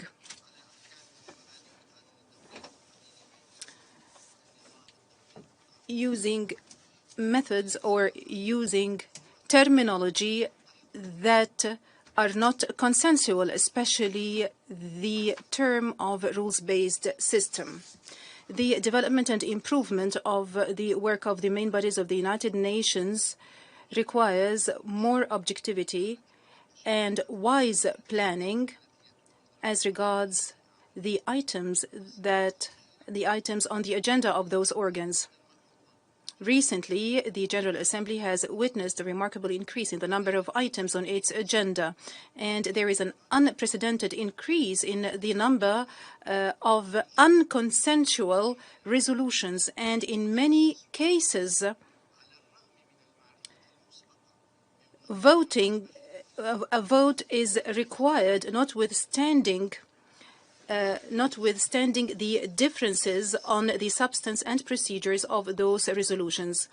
The Security Council has also witnessed severe polarization, especially on the part of certain permanent members, by way of confusing priorities in their endeavors to divert the Security Council away from its main mandate, which is the maintenance of international peace and security, in order to serve their own destructive agendas. Mr. President, the multilateral system incarnated by the United Nations has faced during the last 2 decades staggering challenges when addressing a number of political, economic and social crises. This was manifest in the debacle of preventing the American invasion of Iraq in 2003 and the inability to put an end to the tragedy of the Palestinian people who languish under the yoke of the Israeli occupation for decades, and addressing the increasing terrorist threats and the outbreak of pandemics and diseases, in addition to exacerbation of humanitarian suffering due to poverty, hunger and thirst. Preserving real multilateralism requires reforming the current structures, chiefly amongst which expanding the Security Council to be truly representative of the new political reality, and also to reform the international financial institutions such as the IMF and the World Bank, in order to address the interests of developing countries, especially the countries of the South. This also requires to actively address any attempts to manipulate the provisions of the Charter or to misinterpret those provisions to justify the interference in the internal affairs of certain member states, or to stoke bloody conflicts and stoke chaos and terrorism, thus making those countries to be left behind. Mr. President, my country, Syria, during the last decade has been victim to the loss of true multilateralism and to the exploitation by certain countries of the United Nations as a platform to serve their hostile and interfering policies in the affairs of Syria. Syria was left alone to face the threats of the most intractable and cruel terrorist groups. Its resources and wealth have been pillaged by certain foreign forces that are illegally present on the territories of Syria, not to mention the exacerbating humanitarian suffering due to unilateral compulsory measures that are totally illegal, inhumane and immoral, that are imposed by the United States and the European Union, and which have adversely affected all the aspects of life and caused millions of displaced persons and refugees. All the foregoing are staggering and egregious violations of the principles and purposes of the Charter of the United Nations. In conclusion, I would like to reiterate that today we do need more than any time before to review the methods of work of the United Nations and to guarantee the promotion of true multilateralism based on the Charter by upholding the purposes and principles of the Charter and by achieving the objectives that were aspired to by the founding fathers of the United Nations, together with upholding and promoting the efficiency and efficacy of the United Nations in order to uphold its credibility at the international level. Thank you, Mr. President. I thank the representative of the Syrian Arab Republic. There are still speakers inscribed on my list to deliver statements for this meeting. With the consent of member states, I intend to suspend this meeting until 3 p.m. The meeting is suspended.